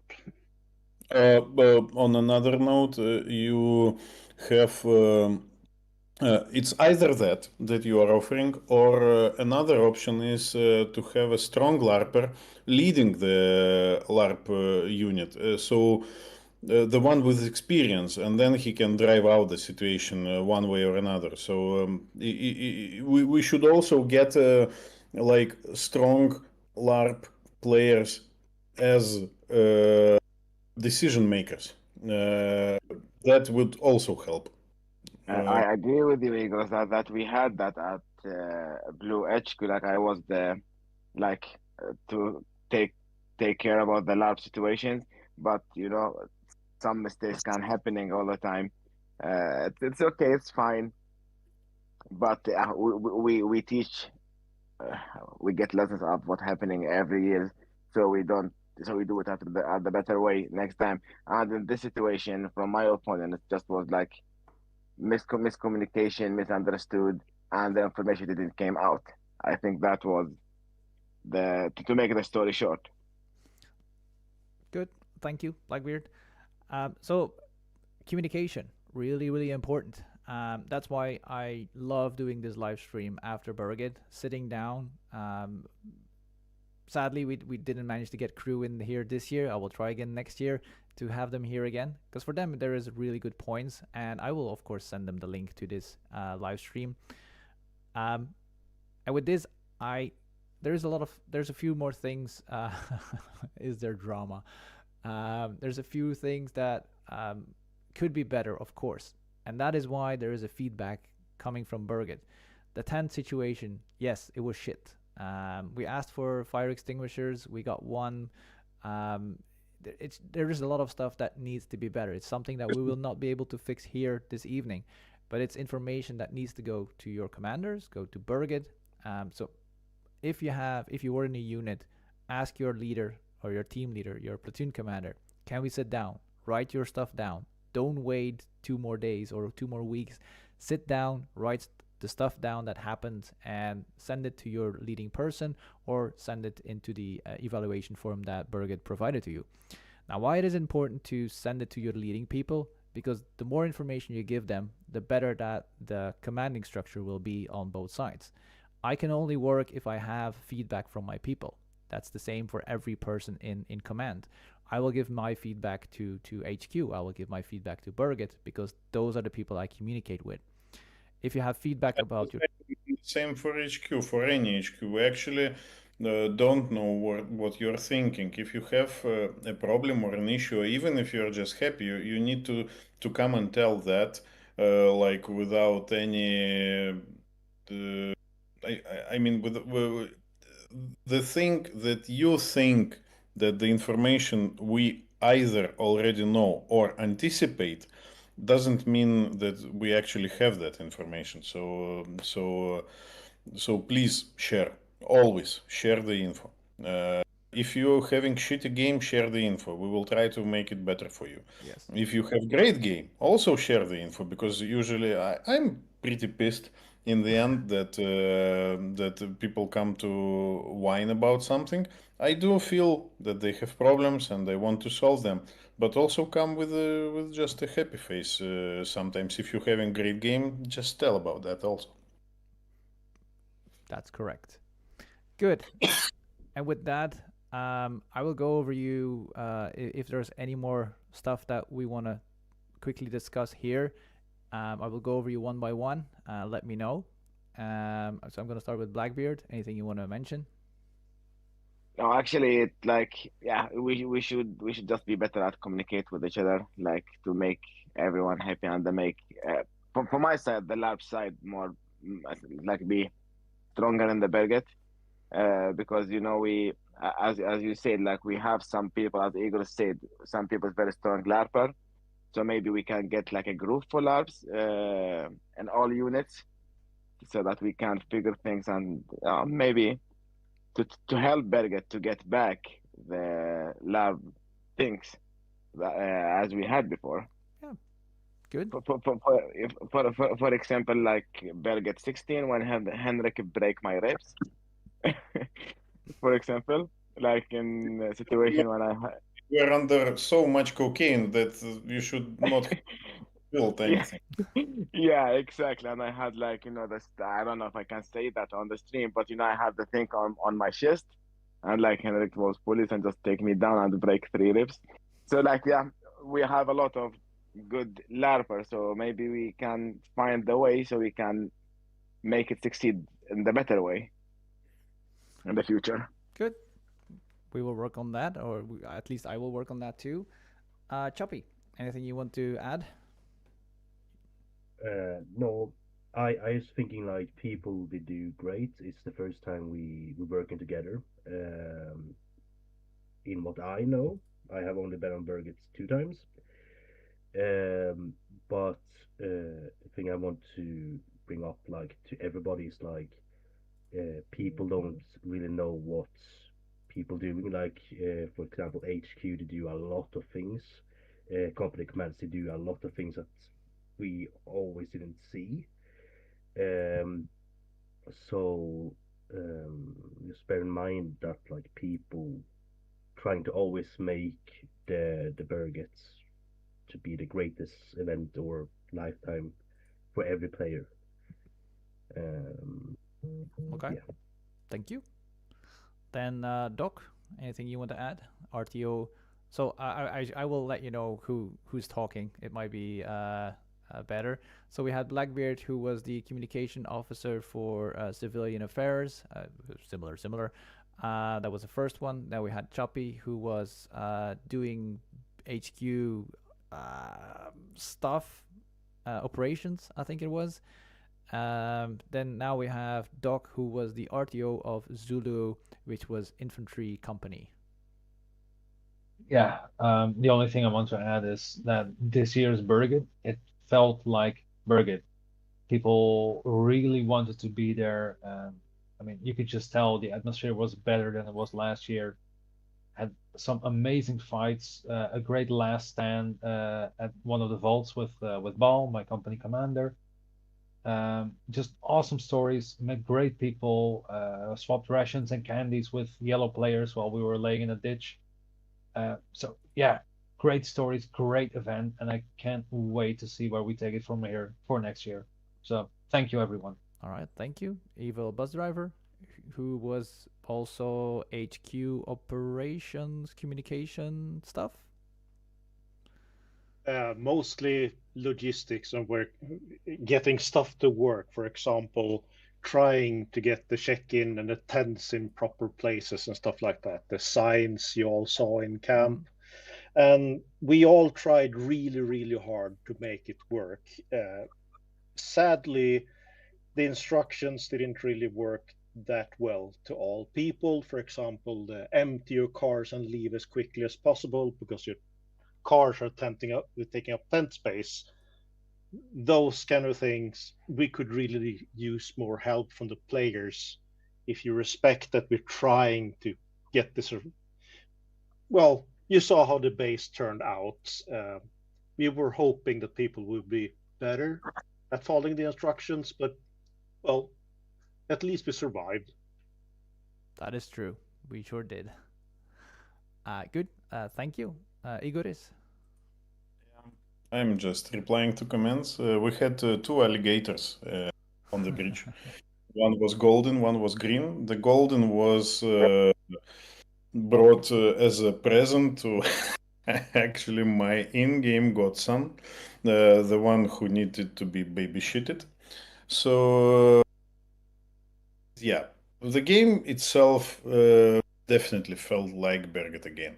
So it was fun, it was intense at times, and it was again the time we needed to man HQ till 3 a.m. And well, great work, everybody, both on supporting and opposing forces.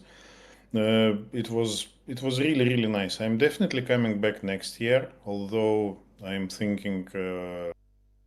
Okay, so I'm definitely coming back. Nice save. Yeah. Let's wait until the story. Yeah, let's wait until what? Early November, yeah? Yes. So then we will go out of the darkness. Good. Thank you, Igoris. Hendrik? Igoris was the yellow mercenaries commander. Now we have Hendrik, who was the Nordland commander, blue commander. Nordland terrorist group commander, yes. Me. I want to just say that I had a great game. It was really back to the roots. My first Berget was Berget 4, and it's been up and downs, but this was clearly one of the best Bergets. So I will say that everyone made that happen together. Only thing I can say that I want to improve maybe is that this commander chat we have that Igoris, me, Snowman, Angie is involved with together with Game Masters. Maybe we should use that one more by ourselves and forget about Game Masters, just use it to rig up communication between the teams so the players can have more fun, like we did last year, Igoris. Yeah. Which yeah, that's all for me, and I also want to thank every single player that attended Berget this year, that they made it a really good game. Of course, we have some rotten eggs among the mist, but generally we had a really good game. Yeah, and I also would like to add, Henrik or any other, whoever it will be next year, you should have a pre-game meeting live before the game starts in the safe zone. We didn't have it this year. I think we had it last year, just to see, faces of the other commanders, just to know, and just to speak off game before the game. Right. Yeah, I asked Spoof for it because we had it last year and the year before, and Spoof just told me there isn't time for it right now, so we'd see about having one after game on, but it never happened. Yeah. you also have you can just make it. You can use Oh, we that. did make it the day before the game. We came to say hi Yes. and exchange patches. Yeah, Yes. that. But I meant more formal one with the presence of GMs, just to, just to go a little bit drive through the op orders and missions. Just to be a little bit on the same page. That's because we plan every HQ plans their own shit, and we need to throw that shit into one ditch and then just take what's yours. I mean, that helps then the gameplay. That is true. All right. Good. Thank you. Snowman. Snowman was the commander of the Sons of the North. Yeah, I was the father of the Sons. Yes. So to speak. Yeah, I, as stated previous, people said, yeah, this was also the absolute best Berget I've been to. Not only did I get to LARP a lot, but thought the story-wise was hilarious as well. Before this game, I said I wasn't coming back, but now I have to convince my wife and family that I need to go next year as well, because I got more stuff to do. But yeah, I also asked about a meeting with the company commanders. They said probably just going to do the civilian side first, but that never happened as well. But I totally agree. Let's have some more communications. Let's utilize commanders' communications, depending on who's commander. Otherwise than that, thank you to everybody. I had a great time, especially in the blue HQ, the blue camp. That was amazing both times. So let's do that again next year. All right. Awesome. Thank you, Snowman. Jimmy, who was and will be one of my platoon commanders, special platoon commanders of Papa Company. Anything you want to add, Jimmy? Special. This was awesome. I can't say it enough. To be in the Papa, to be in my platoon, I would say, with all the guys, all the cars, all the new guys who joined us this year. It's amazing how every drive is they're just making it fun and making it so you remember this. Everyone is always on, no complaints. Everyone is always happy. We can lose fights hard, but everyone is laughing on the way home to base. We had fun. We had so much fun, and I'm really excited for next year. All right. Thank you very much, Jimmy. Then we have Angie. Anything you want to add? Do you guys have a chat? No. I did not know about that, but okay. We don't. There's no chat. There was a chat. There was a chat. It was named, I think, Commanders. You should use WhatsApp more. Oh, I have it, but I don't have you guys. You are in that chat, Angie. Well, it has like what 12 people. Snowman is there. You should have tortured him to the excess. Oh, I will. Well, now you know. So if you're in command, there is a command chat. Lessons learned. Yeah, lessons learned. No, but to be honest, the only thing I actually have to put in there is like, you guys fucking rock. I'm sorry for the cursing, but you made my Berget 3 years in a row now, and I wouldn't have it any other way. You guys are amazing, and keep rocking it. All right. Well, my first memory with Angie was how she was laughing at my T-shirt. It was oh my god. I have my first memory with her. I have a flag with goat on it. So. Yeah, I know, but my T-shirt from the last year was very like regarding the game. Give a fuck. Yeah, fucks I give none. Yeah. Yeah. I have a video about that, and you can find it on my channel. It's somewhere in the Berget 21 video series. Good. And then I want to thank all the people of the panel. Antonio left, but he lives in a different continent, so I don't know, he was probably still working. So I want to thank everyone here for the feedback. I want to thank all the people that had questions, put them in the chat, being I lost the word active. That's not the word I was looking for, but being active in making a better game for everyone. Because by communicating with each other, we solve stuff, we get things better, and we make sure there's less frustrations during the whole game. I'm really happy that I could have this live stream. I'm really happy that you guys were here. Thank you to my whole panel for giving all the feedback, giving all the answers, and I really look forward to next year. I have no idea yet where we're gonna go, but it's gonna be with Papa, because I had an amazing time with the people, not only in Papa but with Zulu, playing all the people around us. It was a good Berget. So yes, one more time, thank you very much for being here. We're gonna end off the stream. More videos are coming on my channel, so if you didn't subscribe yet to the channel, please do like the videos, because YouTube is not my biggest fan, and they don't go around that much. So if you see it, don't hesitate to share it to your friends, show what Berget is. And I'm already working on the first one. I am halfway in the first video, and hopefully it will be online very soon. Thank you very much for being here, and I'll see you in the next one very soon. Bye, guys. Bye. Bye. Bye. Bye-bye. Bye, everyone.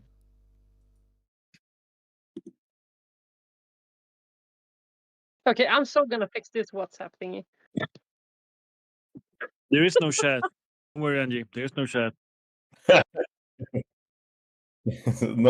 chat. It was a simple misunderstanding.